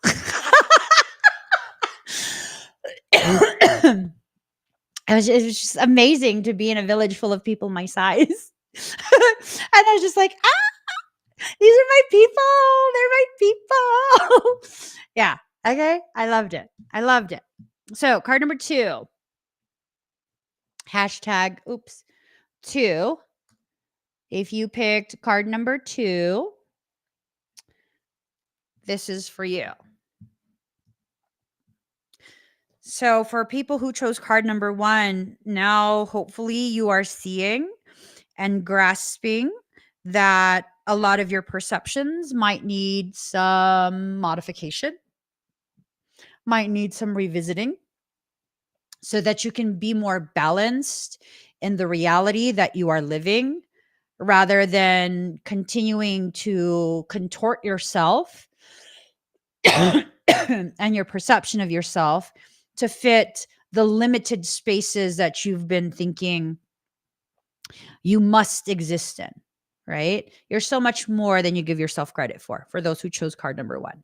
All right, card number 2. 11, Pluto transformation. People living deeply have no fear of death. Have you ever wondered why? In order for you to live deeply, you must attend all the funerals of your former caricatures of self. Yeah. And when you shed all of those layers and levels of characters you once played to accommodate the people who demanded accommodations from you, you then begin to see just how small you've allowed yourself to become in order to be able to carry the layers of caricatures that you once had to carry. Pluto, the smallest and outermost planet in our solar system, probably carries the most weight. I mean,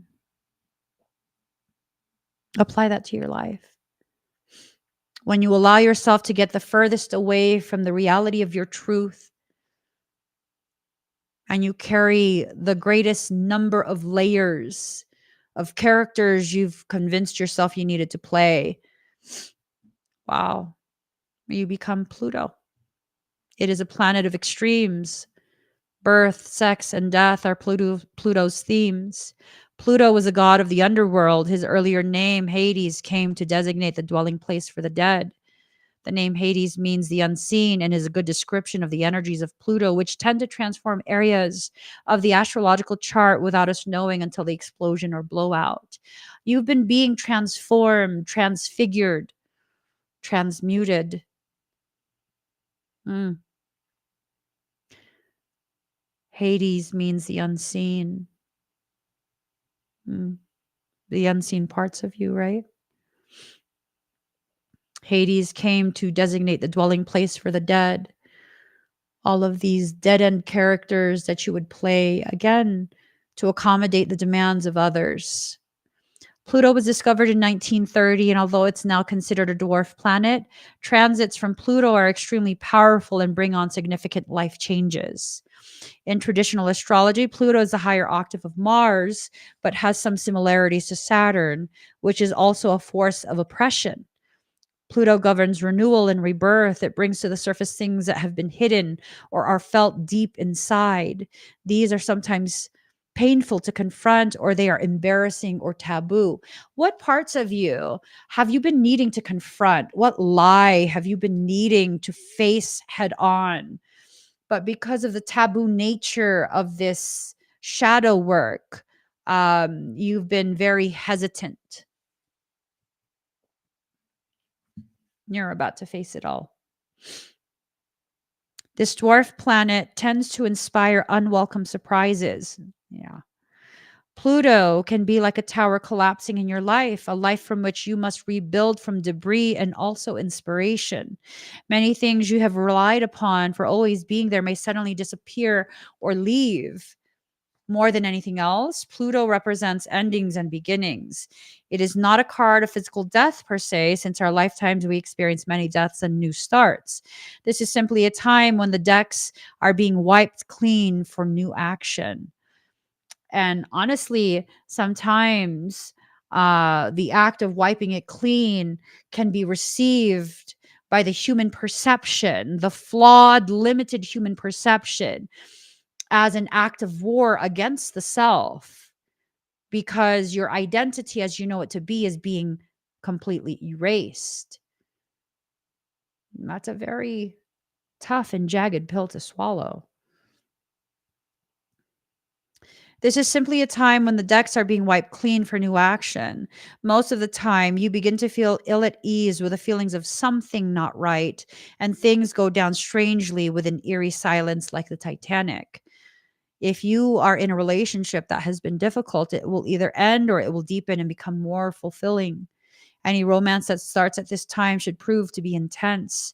It is very important not to try and control things. Instead, surrender to the ups and downs for a while, although some of these changes may be painful ones.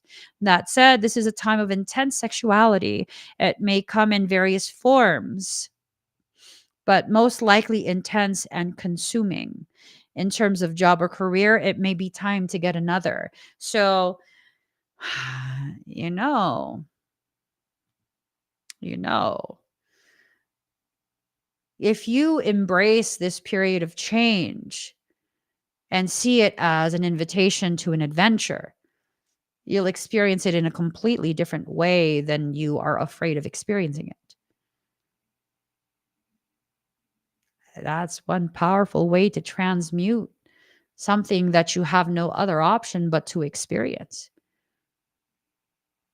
So, how does this play out? Can you give me an example? Okay, well, a couple of years ago, I went through the same cycle and I needed to release all of these different caricatures that I've played the entirety of my life. And that required me to be inaccessible to anyone and everyone that knew me at that point, from earlier in my life all the way through to that point of my life. It required me completely disappearing from the face of the world, only to reemerge as someone else. What was part of that process? Homelessness. Homelessness was part of that process. I needed to be hidden in plain sight.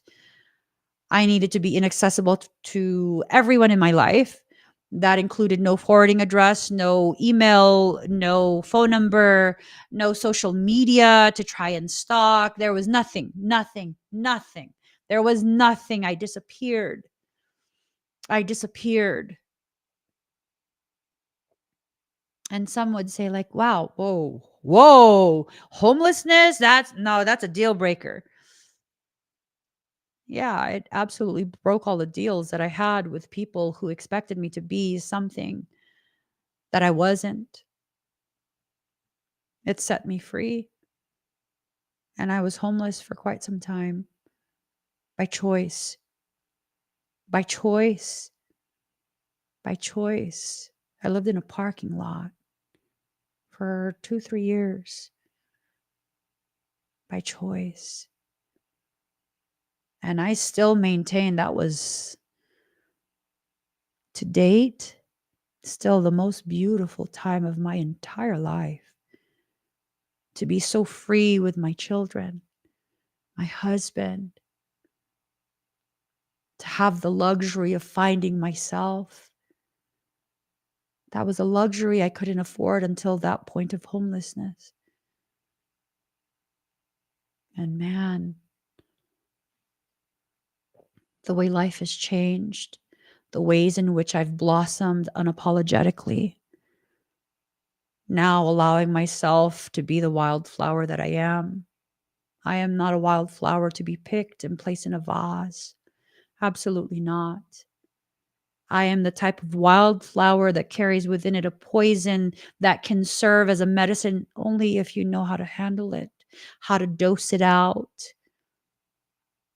I am the type of wildflower you do not touch. You do not displace it. You do not pick it from where nature has allowed me to grow. You simply acknowledge what I am, drink of the beauty that you see, and then you keep going. And I no longer have apologies for being a foxglove, for being datura, for being something so sacred that only a select few know and understand how to responsibly, ethically, safely handle something as potent as me. Foxglove digitalis is powerful. It can kill you. You don't handle that flower. You just don't. You use gloves to handle it. So is it useless because you can't touch it? It's useless? Actually, no. Foxglove digitalis is the root medication. It was later synthesized by modern medicine and turned into digoxin, which is a very powerful cardiac medication, right? A very powerful cardiac medication.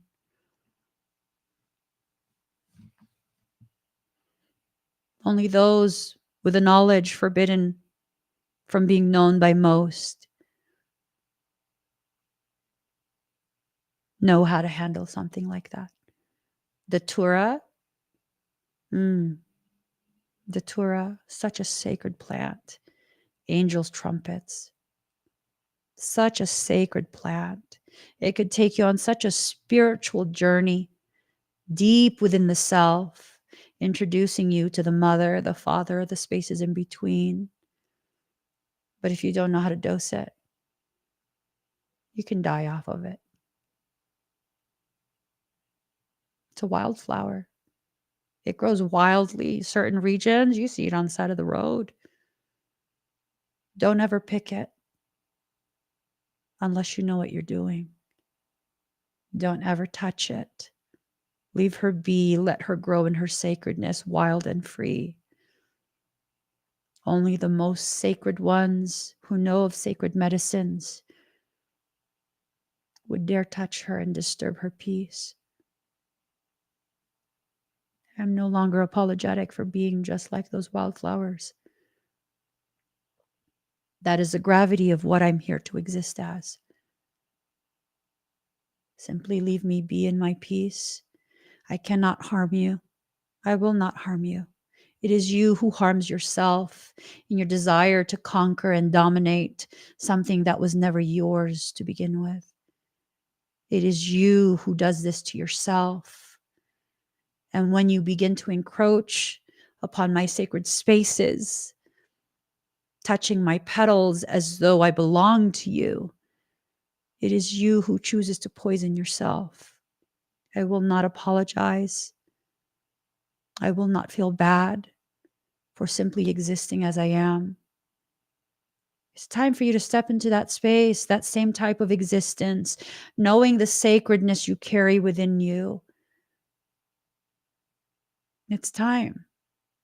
It's absolutely time for you to let go of these characters you've played just to make people who have gotten too comfortable being unaware,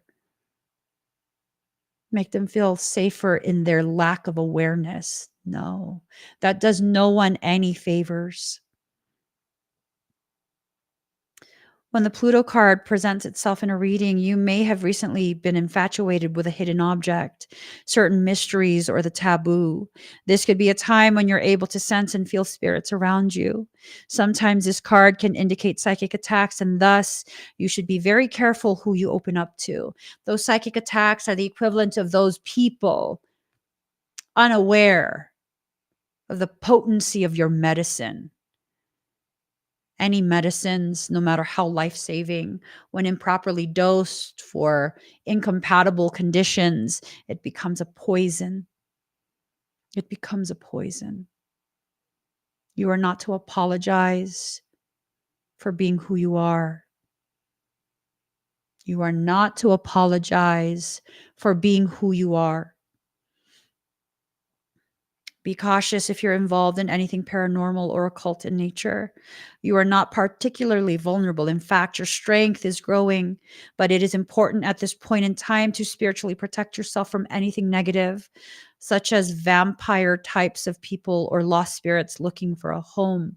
You cannot any longer remain completely open and permeable to those who seek to conquer you and your divinity.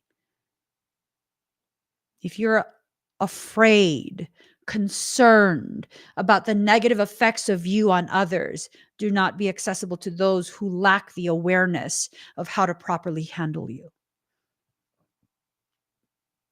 There will be those who will invite you into exchanges that they lack the capacity to properly handle. If you are so concerned with them, do not allow for the exchange to be accepted on your end. No, withhold yourself from them. Do not allow it. Do not allow it. Okay? That's the most responsible thing you can do. You cannot change yourself to be something you are not. Not anymore. Not anymore. Could you imagine if the foxglove digitalis tried to change itself into a different flower, one less noxious? Do you know how many people would die without that medicine? Without digoxin? It's a powerful medicine. Did you know that although digoxin can help to prolong the life of cardiac patients, after a certain point, it becomes toxic to the liver and causes liver damage? But the risks are worth it. They just have to be very carefully observed, very carefully tracked by very carefully trained medical professionals. Everything in life carries with it a risk. There is always an exchange and a price to be paid. The message for you, those who chose card number 2, you have to stop being the only one paying the price.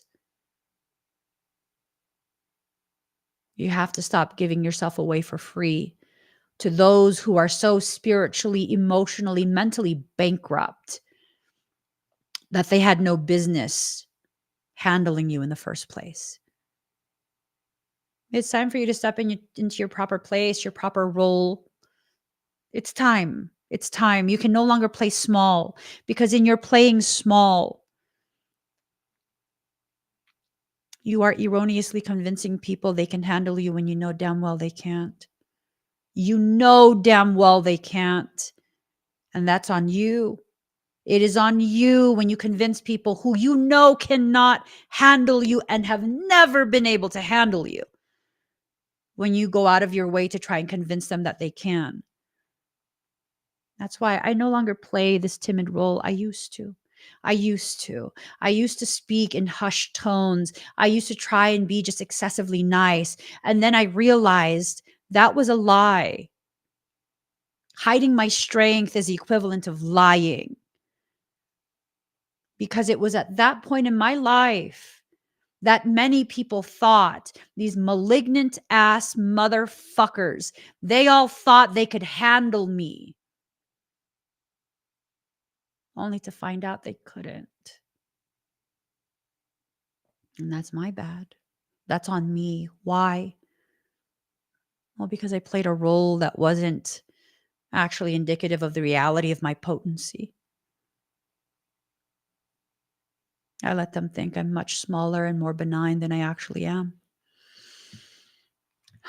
Ain't that some shit? That if those people had the opportunity to see with full clarity my actual capabilities, would they have tried? Would they have been as committed to harming me as they were?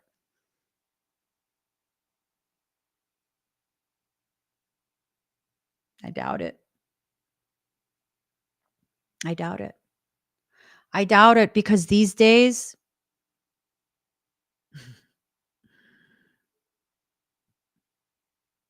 people don't try it. They might try it secretly, thinking I won't know, only to realize mid-attempt, I abso-fucking-lutely know. I know your full name. I know where you are. I know all of the information that's necessary. And I could actually energetically fuck you up, but you come around again, I abso-fucking-lutely will. The first time, but you don't leave my presence without knowing you fucked around and found out I'm not the one to fuck with. Right? And still, there's a part of me that's like, "Ugh, I just want to be nice. I just want to be nice. I just want to be nice to people. I just want to help." And maybe it's time for me to accept that maybe me actually allowing the gravity of me to be felt is me helping. Because then they know you're not as strong as you think you are. Luckily for you, you came across a person with tremendous self-restraint. Try someone else, they might not be as restrained as I am. I'm not the only one that can harness what I can harness. I'm not very common, but I'm not the only one. I'm aware of that. And some of the other ones, it's not many of us, but some of them, they wouldn't hesitate to put you in your place.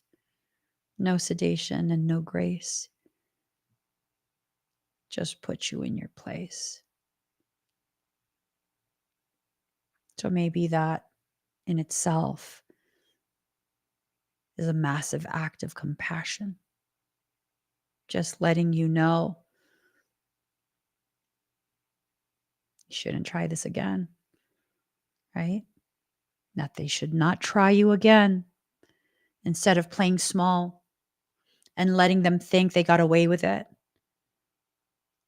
You know, years ago, there was this gal who was so upset because I walked away. My soul told me to walk away, so I walked away. And so she made it her life's mission for quite some time to try and destroy me. And girlfriend, if you're watching, the one that you trusted to plot with you to try and harm me, he gave me all the screenshots of your conversations. I'm aware of the things you were doing while I was live streaming, and you were flaunting it, and you thought you were hurting me and harming me because my face that I made, like, oh, I can see I'm making her dizzy. And I wasn't actually dizzy. The face was like, you know me. You know I would know it's you.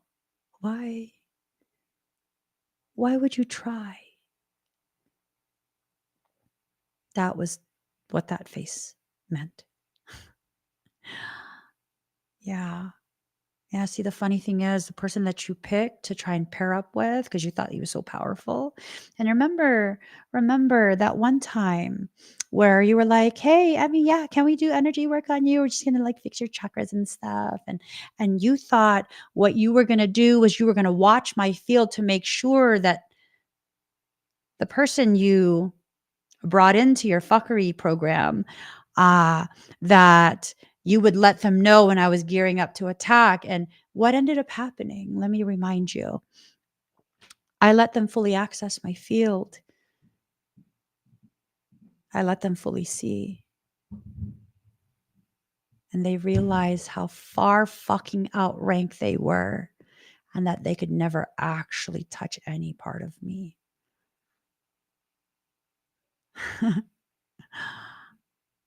And I still didn't harm them, knowing what you guys were intending to do. And I let you think that I didn't know, but I did know. I did know. And what happened with that?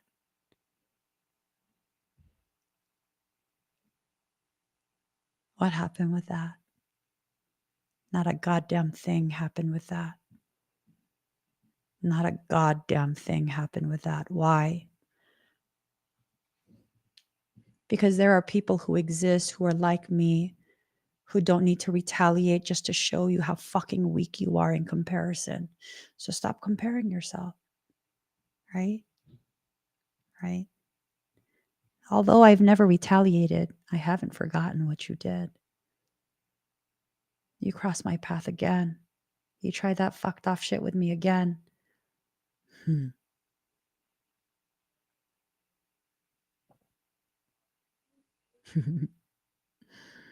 I'm not the same person.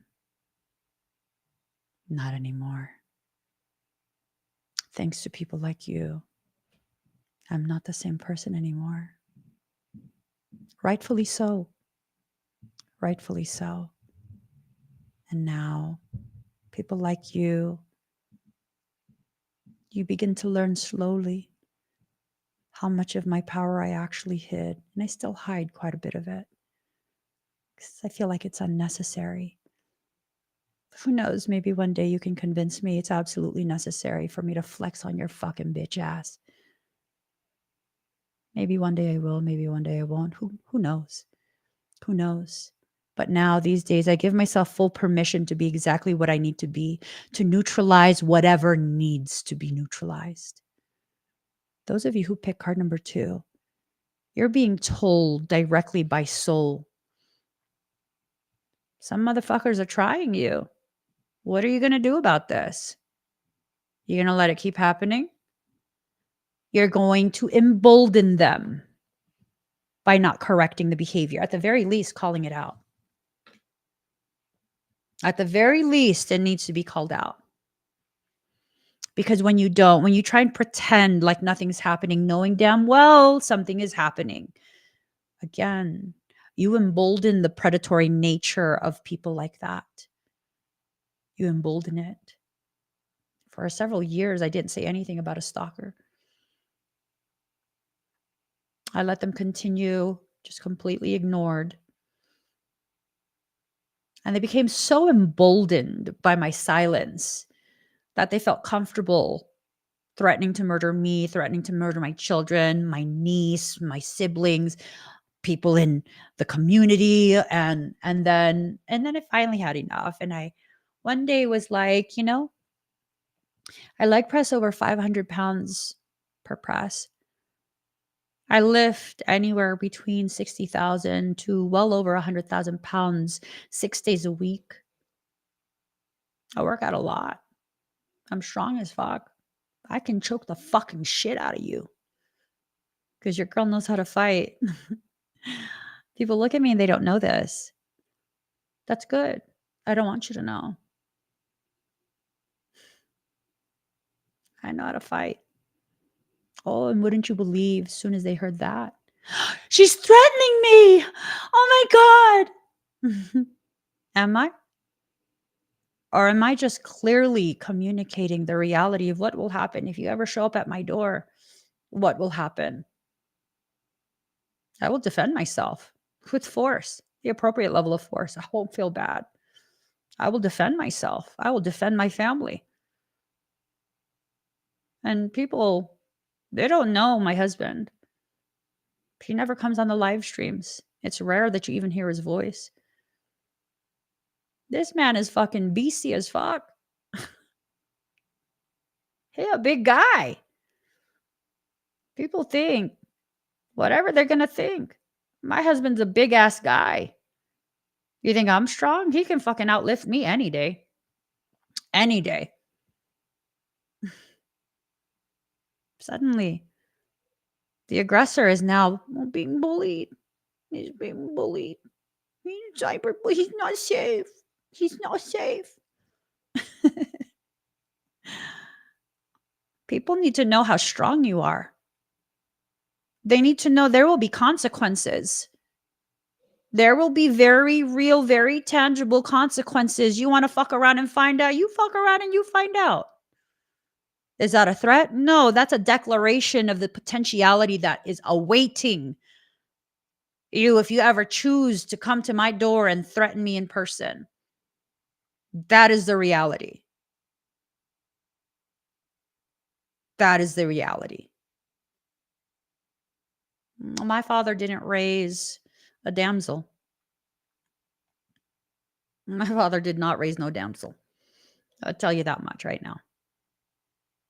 No. I might look like a damsel.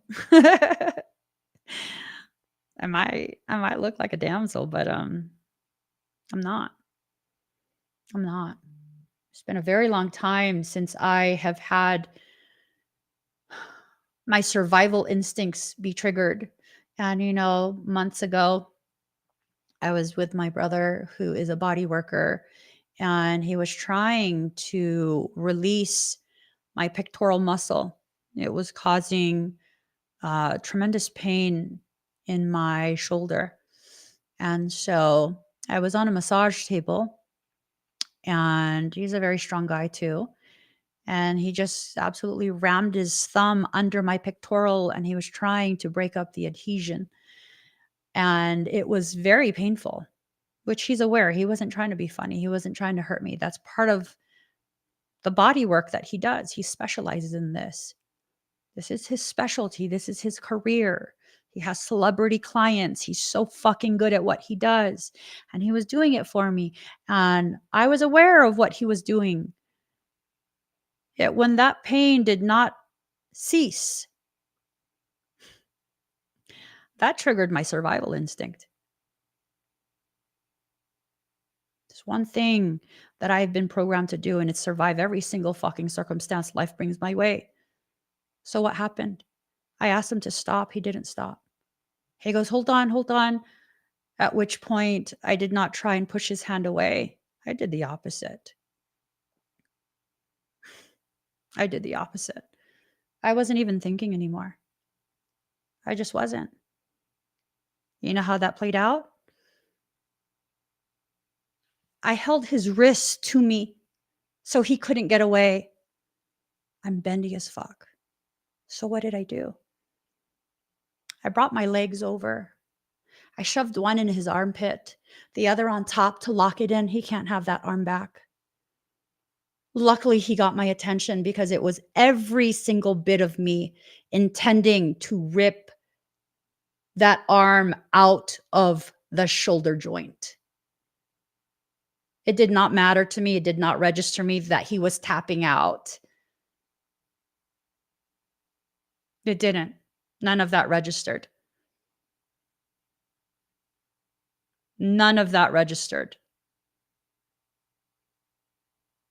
When you have the capacity to survive every single event of your life, You have to stop playing small. You have to stop pretending that you are easily victimized by people, that you can overpower very easily. I'm smaller than most people I will come across. You trigger the survival instinct in me, you're fucked. Why? Because I will not stop until I know your threat to me is neutralized. He had to go limp. He had to go limp and be like, "What are you fucking doing? What are you doing?" He had to yell that several times for me to be like, "Oh, oh." And even then, I didn't release the arm. I said, "Wait, wait." And he goes, "It's just breathe, just breathe." And I had to tell myself to breathe. You have a reserve of power inside you, a tenacity about you that you keep trying to hide. Why?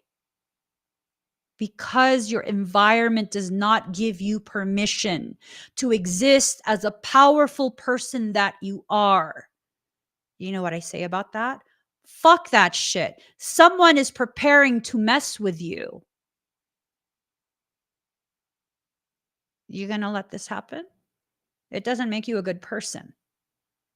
Letting someone harm you does not make you a good person. All it does is ensure that you are a victim, a willing participant in your victimization. Don't. Don't do it. Do not allow it. No, no, no, no. Do not allow it. If you take action soon enough, you can completely avoid the circumstance. If you continue to try and convince yourself that you're imagining things, waiting until the very last minute, you're probably going to have to be much more heavy handed in your correction than you needed to be had you addressed it right from the start. The choice is yours. The choice has always been yours. So choose what is appropriate for the circumstance at hand.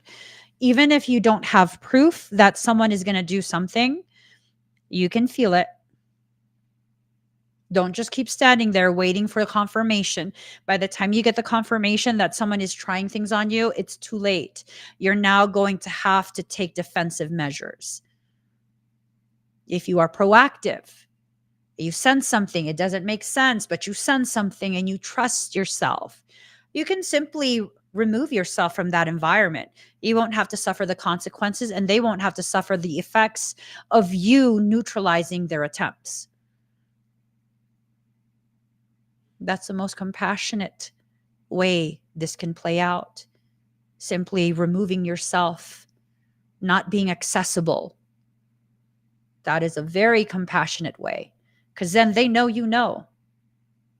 They know that you know. They know you know. There are things that are going to be tried. Do not let it happen to you. Do not. Don't do it. Again, it does not make you more spiritual by offering yourself as a willing volunteer. That does not make you spiritual. It doesn't. It doesn't make you evolved or spiritual or any of that. I had to learn this the hard way. I absolutely had to learn this the hard way. And once I learn something, I learn it permanently. I'm not going to need to repeat that lesson. No. Nope. Nope. No, I refuse. I will not continue to cycle around in circles, cycle after cycle after cycle, the same bullshit. And then telling myself, well, this is how life is. This is just how life is. It is not how life is. It is how you choose to ensure it remains. Huge difference.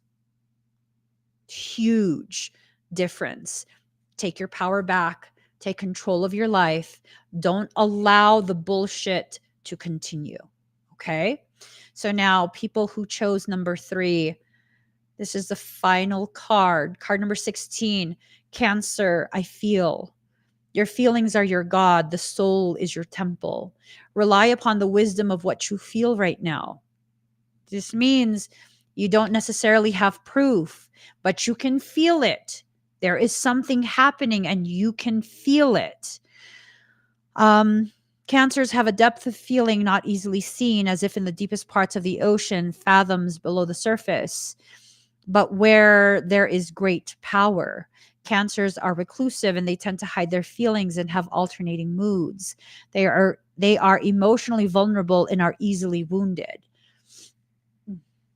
Are they easily wounded or do they hurt their own feelings? I'm saying this as a Cancerian.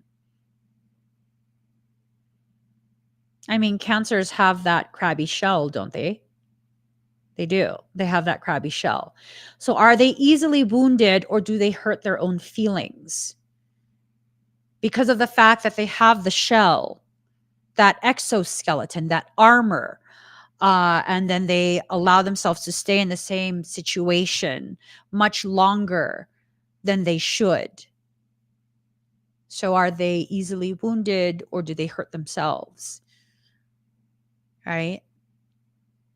I would say as a Cancerian, I have a tendency to hurt myself because I remain in that same environment and allow myself to continue to be accessed by the very people who had no good intentions towards me to begin with. Right? And I think it's important to also note, again, I'm saying this as a Cancerian. It is not uncommon. It's not everyone, but it is not uncommon for those with Cancerian energy to think you can remain in that same environment and dictate to the environment how it will go. Uh-huh. We have some control issues, don't we? Yup. Yes. Yes. Yes. So that needs to be addressed. Control issues have a tendency to be rooted in an internalized feeling of lack of control, lack of power, lack of say in your life. That's you externalizing that internal circumstance of feeling very wildly out of control. So that needs to be addressed. Okay. They are emotionally vulnerable and are easily wounded. They can be downright touchy. And when feelings are bruised, cancers can come across as crabby and harsh. They feel for others deeply and are exceptionally sympathetic. But as they are highly empathic, the emotions of others can exhaust them. Cancers are filter feeders. Crabs are filter feeders. There is a potentiality that if you embody this Cancerian energy, Cancerian personality, that you are feeding off of what you are filtering in your environment. That maybe, part of what's happening and what needs to be acknowledged is that as you exist in a emotionally charged environment, you are fueling this desire to feel needed. And that's why you allow the neediest people to have access to you. I'm guilty of that as a Cancerian. I've done that before. It always ends badly. It just always ends badly when I do that. I call it people projects, where I allow people who are very needy and clingy to have access to me because then it makes me feel needed. You know, it's a way for me to bandage and ignore my issues with rejection, my issues with abandonment. It never ends well. It never ends well. You know what ended well? When I actually just addressed head on my issues with abandonment and my issues with rejection, rather than using people as crutches to make me feel needed. I went ahead and addressed the parts of me that needed to be addressed. It was hard work. It was. It was definitely very viscerally felt.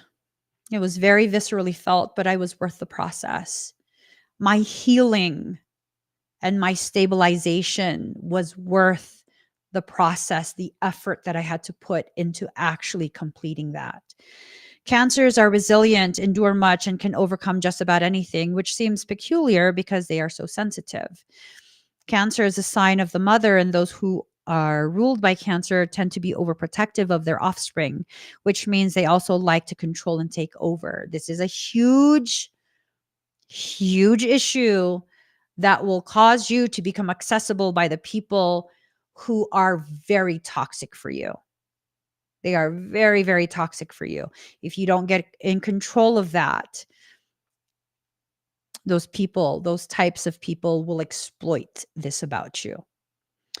After all, the child is an extension of the mother who also needs to be protected, so she must remain strong to take care of her young. Cancer is a sign of the imagination. I'm being told to read this again. The child is an extension of the mother who also needs to be protected, so she must remain strong to take care of her young. You got to stop acting like everyone is your baby when they're not. You got to stop. Okay. I'm not trying to call you out, single you out, or any of that. It's that hypersensitivity to people seeing the reality of who you are that really fucks you over every single time. Someone's got to tell you. I wish someone told me. So I'm going to be the one to tell you. That's what fucks you over. You don't want to hear the way your own actions are setting you up to be disappointed by yourself. You have to hear it, and you have to choose differently, because you deserve to know the part of you that exists beyond the wound that you keep ripping back open. You see, this erroneous mindset of, if I love you as though you were my child, you will have to then have loyalty to me as someone who is a parental figure. You are not their parent. They are not obligated to be loyal to you just because you did what their parent refused to do for them. You see, that's emotionally manipulative. I had to learn it the hard way too. Don't worry, you're not the only one. It was something I struggled with. And then I began to realize, wow, I'm being manipulative. I'm exploiting the fact that you need someone, hoping that you'll become dependent on me. And as you become dependent on me, I won't have to be fearful of you rejecting me, abandoning me. And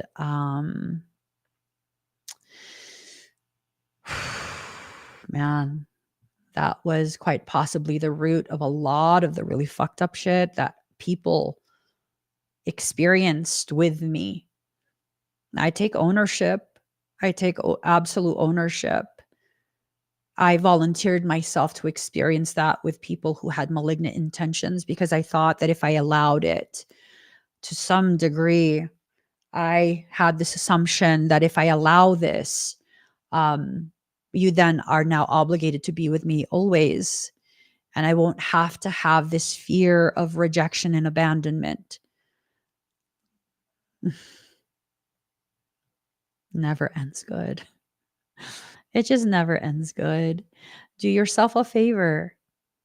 Actually address the parts of you that are hurting so badly that you would cling to the most toxic people for you. You deserve to know the version of you that exists beyond the wounds you keep ripping open. I deserve to know that part of me. And now that I know that part of me, I'm never returning back to that same space of volunteering to be their whipping girl, volunteering to be their sacrifice. Like, I'm good. I'm so good. But if I do that, people won't like me. Well, I mean, they didn't like me to begin with. They didn't like me. They liked the benefits of me. They didn't like me as the person. And I had to be okay with that. I had to be okay with the knowledge that I'm not everyone's cup of tea, because I'm not even tea. I'm just not. I'm not. I am a very strongly brewed cup of medicine.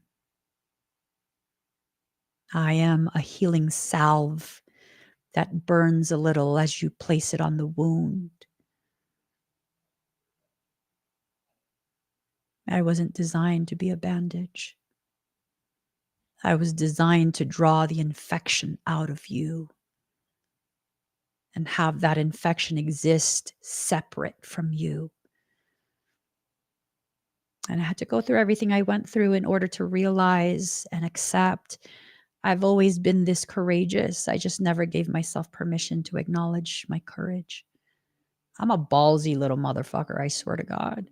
I'm not scared of people in that way. I'm just not. We were in a theater and I must have been like 19 or 20.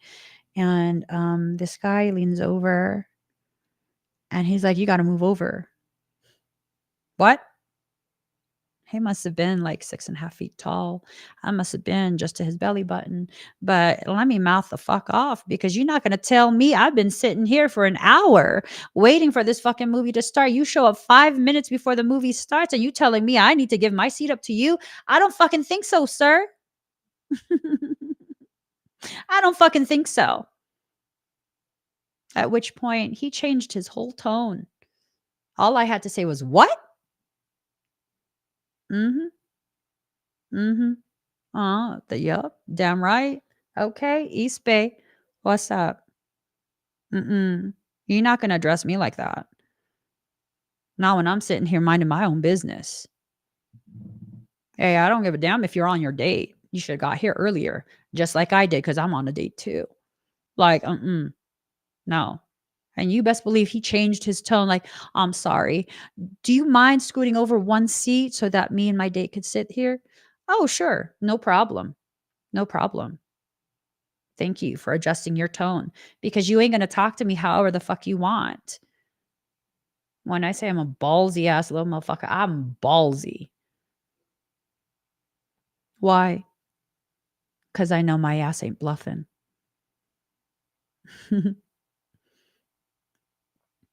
Never bluff. Hold your power. One or two hands, it's up to you. Hold your actual power and then conduct yourself accordingly. When the Cancer card presents itself in a reading, you can be assured emotions are high. You may want to withdraw, or you may be dealing with someone who is withdrawn or depressed at this time. There's a feeling of being connected to the unseen world, and this includes the world of ghosts and spirits. This card can indicate inherited psychic abilities and even witch blood, right? No, I'm saying, girlfriend, I'm from Oakland. We ain't not gonna fuck around and find out today, baby boo. I am from Oakland, okay? Your Santa Clara ass need to remember you in Santa Clara, baby boo. We were in Santa Clara. And I'm just like, "Motherfucker, you have no idea what you stepped into, but I tell you, I show you."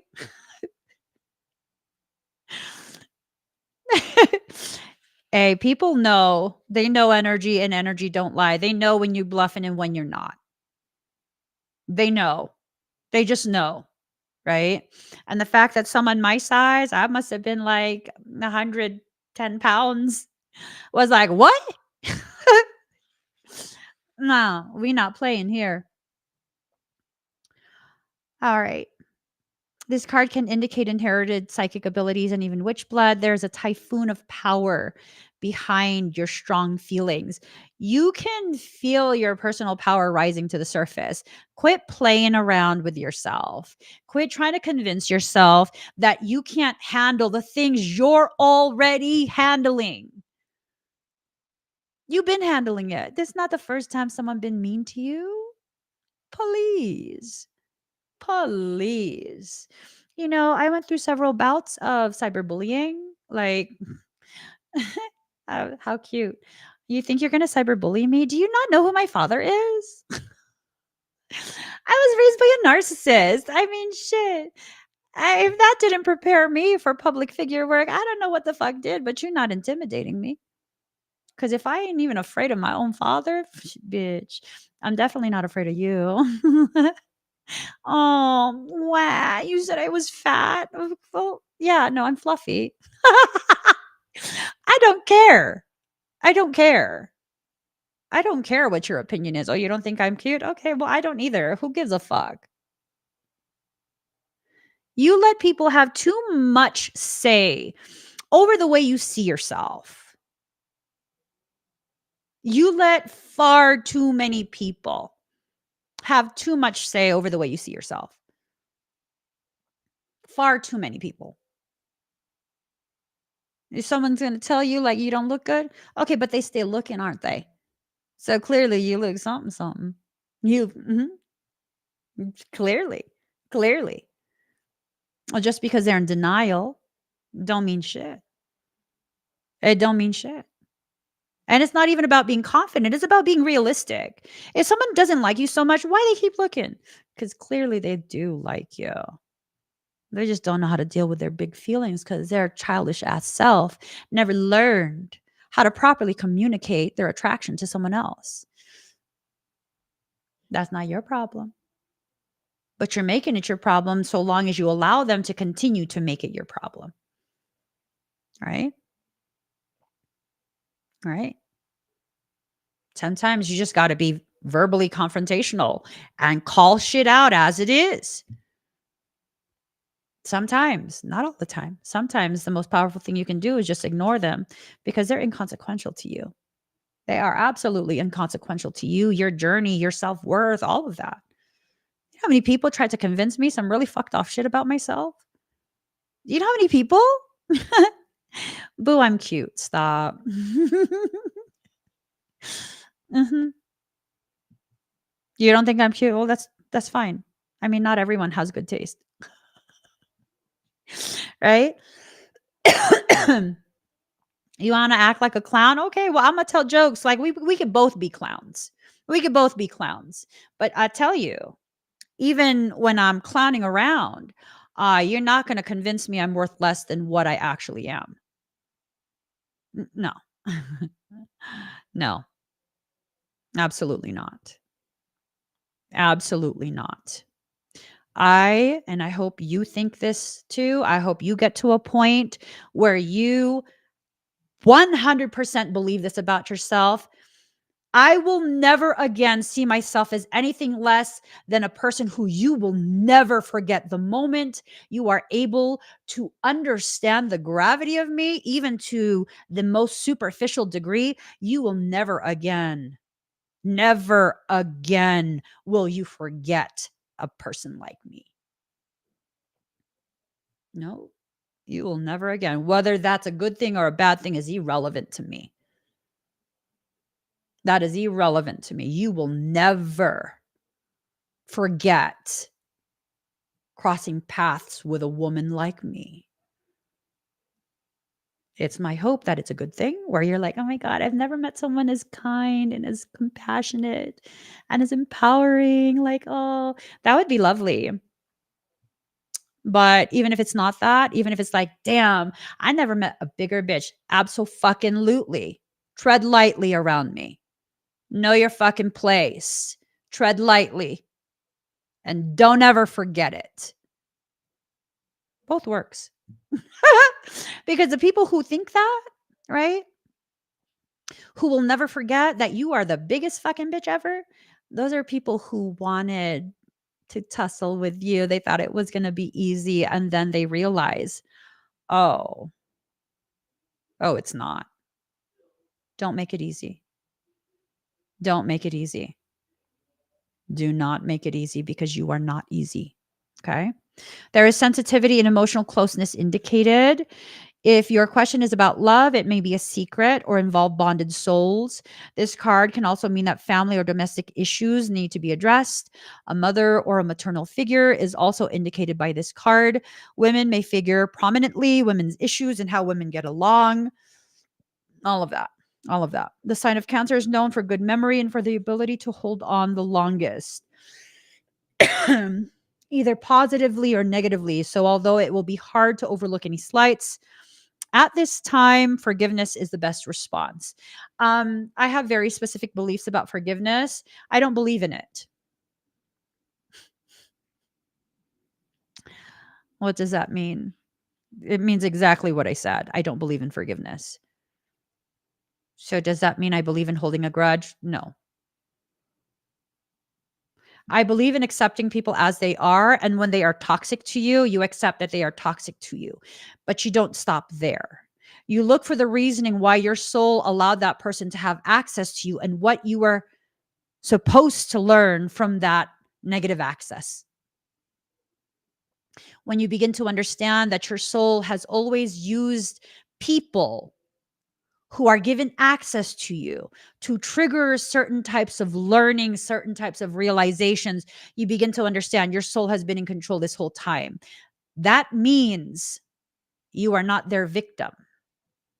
They instead are your tool, the means to an end, used by soul to teach you something that you refuse to learn solo. So, do I need to hold a grudge? No. You have no idea the ways in which my soul played your ass to get me to learn what I need to learn. But I do recognize you're a fucking asshole of a person for doing fucked up shit to me when I didn't do shit to you. All right. What's that mean? That means you will never have access to me again. I'm not dumb. Just because I don't hold a grudge doesn't mean I'm done. I'm not going to let you keep being you in my presence. You do that somewhere else. You're going to talk shit about me. Do that in my absence. Talk shit about me without me there. I don't care. I'm not going to check in. I'm not going to see if you're writing about me or any of that. Like, I really don't give a fuck. I just don't. You've already been used for what my soul intended you to be used for. So let me focus instead on that, like really learning it to the depth my soul wanted me to learn it. I saw this video of this guy who was a neurodivergent. I saw it earlier today. And he was talking about how he has binocular vision syndrome or some shit like that, right? I had never heard of that term. And he says how it relates and has a comorbidity with ADHD, Ehlers-Danlos, and a couple other conditions that I have, autism spectrum, all of that. And so I'm fully engrossed. Like, okay, what is he talking about? What is this about? And he tells the people in his video that he goes to see an optometrist who is checking his eyes, and they're like, you really shouldn't be worrying about things that you're finding on social media, like your eyes are perfectly fine and this and that. And he was not satisfied with the answer that his optometrist gave him because she was dismissive. So what did he do? He went ahead and he taught himself the basics of optometry, and he bought himself a nice little basic kit of prisms. I've never related to someone so deeply in my life. I was just like, oh my God, are we related? Are you like a half sibling of mine or something? Are you a twin flame? And I was just so like smitten with this. Like, oh my God, you that's some shit that I would do. That's some shit that I would do. Absolutely. Absolutely. And so I keep watching it, and it's this thing of learning to the degree that is appropriate for the task at hand, the understanding that is desired. Learn all of your life's lessons to that degree. Learn it to that degree. Learn it to the degree that it becomes a superpower for you rather than a hindrance, rather than merely a stupid quirk. Like all of your quirks, none of them are stupid. None of them are stupid. You see, someone who felt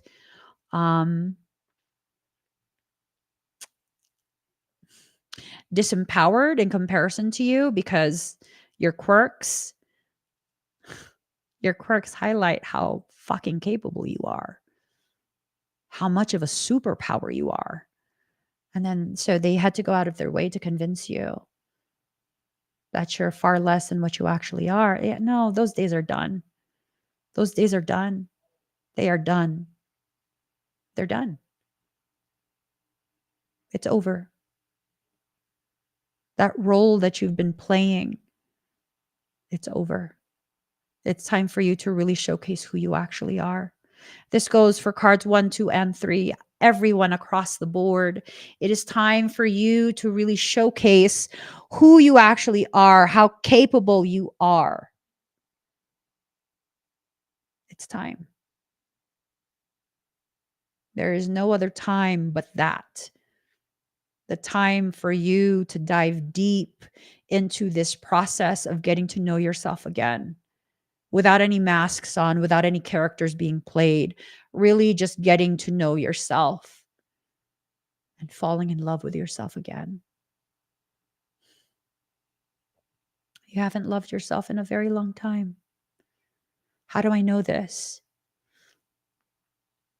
It's all over your energy. You don't know who you are anymore.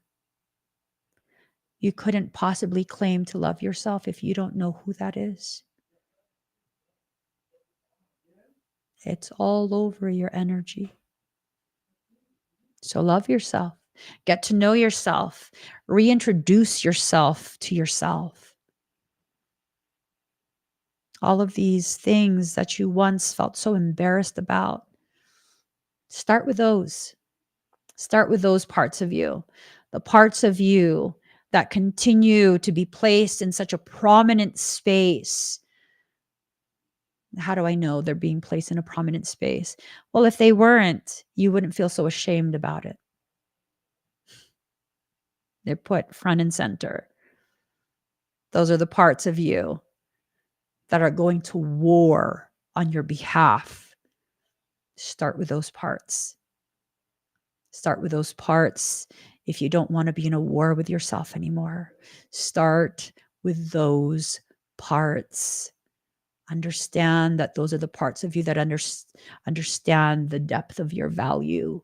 And that is why those are the parts of you willing to go to war on your behalf. I tell you, I got a mouth on me. I got a mouth on me like you wouldn't believe.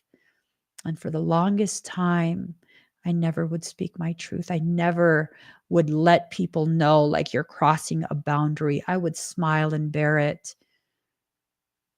Not no more. Not no more. Not everything is worthy of a response from me, because that's an honor. To be able to have an exchange with me is an honor. And not everything deserves that honor. But let me tell you, when I choose to respond, I'm gonna fucking respond. And how that affects you, that's on you. Not me. On you. Whatever you did to get me to that space, that is on you. I will no longer steal the ownership of behaviors of other people. They can own that all on their own. That's theirs. That's for them. Okay. So this is a period of intense, very elevated empowerment. You're needing to get to know yourself. You're needing to be able to see yourself. You're needing quite a bit that you've been telling yourself is just, oh, it's not important. It's not this. It's not that. Yes, it is. It's all of those things that you're pretending it's not. It's the make or break you. It's the end all be all. It is the one most healing thing you could do for yourself. Well, whatever you're trying to convince yourself that it is not, I promise you that's what it is. I promise you that's what it is. Amen. I had that realization hit me in the face with a client last week. You are getting a service from me. I'm not your servant. This, please, guys, let's put this on the screen. This, I am very lucky. I would say 99.999% of my clients, this does not factor in. It does not factor in. But there is always that 0.000000001. It's like once every 2-3 years, that type of person pops up, right? It's very, very rare. But boy, when it does, let me remind you, you paid for a service, not for my soul. You paid for a service that is allotted a specific window of time from my life on a specific day. You did not prepay for ownership of my soul, my heart, my goodness, my essence. You did not purchase my energy. And I used to have such a hard time with that concept. I used to have such a hard time with that concept. And when I had such a hard time with that concept and I didn't believe I actually deserved that type of dignified existence, it was not that 0.000000001% of my clients. It was a much more common occurrence. Why is that no longer a common occurrence for me? Because you take one look at me, you listen to one live stream of mine, and you know, not here, not with me. We're not playing that game. I appreciate your trust in me. I appreciate the way you are giving my business, but you did not buy me. You did not buy my soul. You did not buy my energy. You did not buy an entitlement to my existence.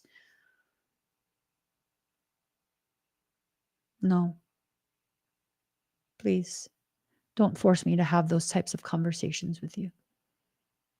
I don't like it. Instead, let us see each other as mutually respectful of each other. Let us be reciprocal in that respect, in that honoring and upholding of sovereignty and sacredness. Let us co-own the space that we will share. Allow me to show my gratitude for your trust by providing you a service within the time frame specified that shows the depth of my gratitude for that trust. I have much gratitude for all of my clients. It feels like such a mutually beneficial space that I share. And once I began to exist in that mindset, I no longer have this issue. You know why? Is it because there's no one who exists like that anymore? No. It's because even if they are, they know, not with me, not in this space. Allow me to do for you what I can do for people. Do not interfere with that. Do not taint that. Save that naughty behavior for someone else who will play along. It will not be me. It will not be me. I will not. I won't necessarily be telling you off, but I will establish and sustain boundaries that are mutually beneficial, mutually respectful. And that is that. Okay. And you can be this way with personal connections. You can be this way with people who are not being provided a service for, people who you simply enjoy their company. You don't necessarily have to be the whipping boy or girl just to prove your loyalty. In fact, that doesn't prove your loyalty in any way, shape, or form. That just invites people to further blur the boundary line with you. You have to be very clear in the type of connections you want to build with people. You have to be very, very, very clear. Okay. It doesn't always require you being harsh. It doesn't always require you using harsh language, but you have to be very clear in that communication. You know, I'm known to let people know who make me feel uncomfortable. You're making me uncomfortable. Please stop. Please stop. It's rare that I have to say that. It's very rare. But when I do, I'm not going to be apologetic. I'm going to be very matter of fact. I'm sorry, but this is making me feel very uncomfortable right now. Can we change the subject? Can we shift directions? Can I just have some time to kind of center myself? Right? Just being very clear. There's no need to blame. No, just being very clear. Like there's something about this exchange that's making me very uncomfortable. And there's some modifications that are needing to take place. And whether that modification is strictly within me or it's something in the environment we are co-sharing with each other, something needs to be shifted because neither of us should be feeling uncomfortable in a space that is shared. a space that is intended to be sacred. Okay. So again, this is about really stepping into your power.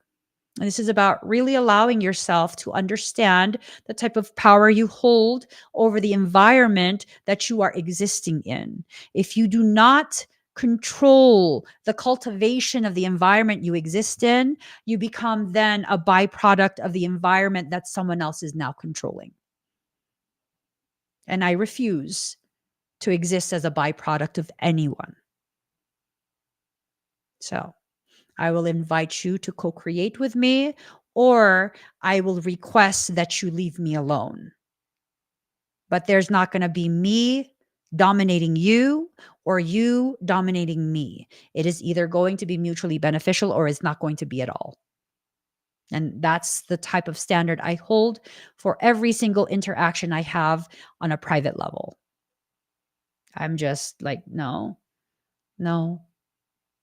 You either meet me at a space of elevation for both of us, or we just go our separate ways.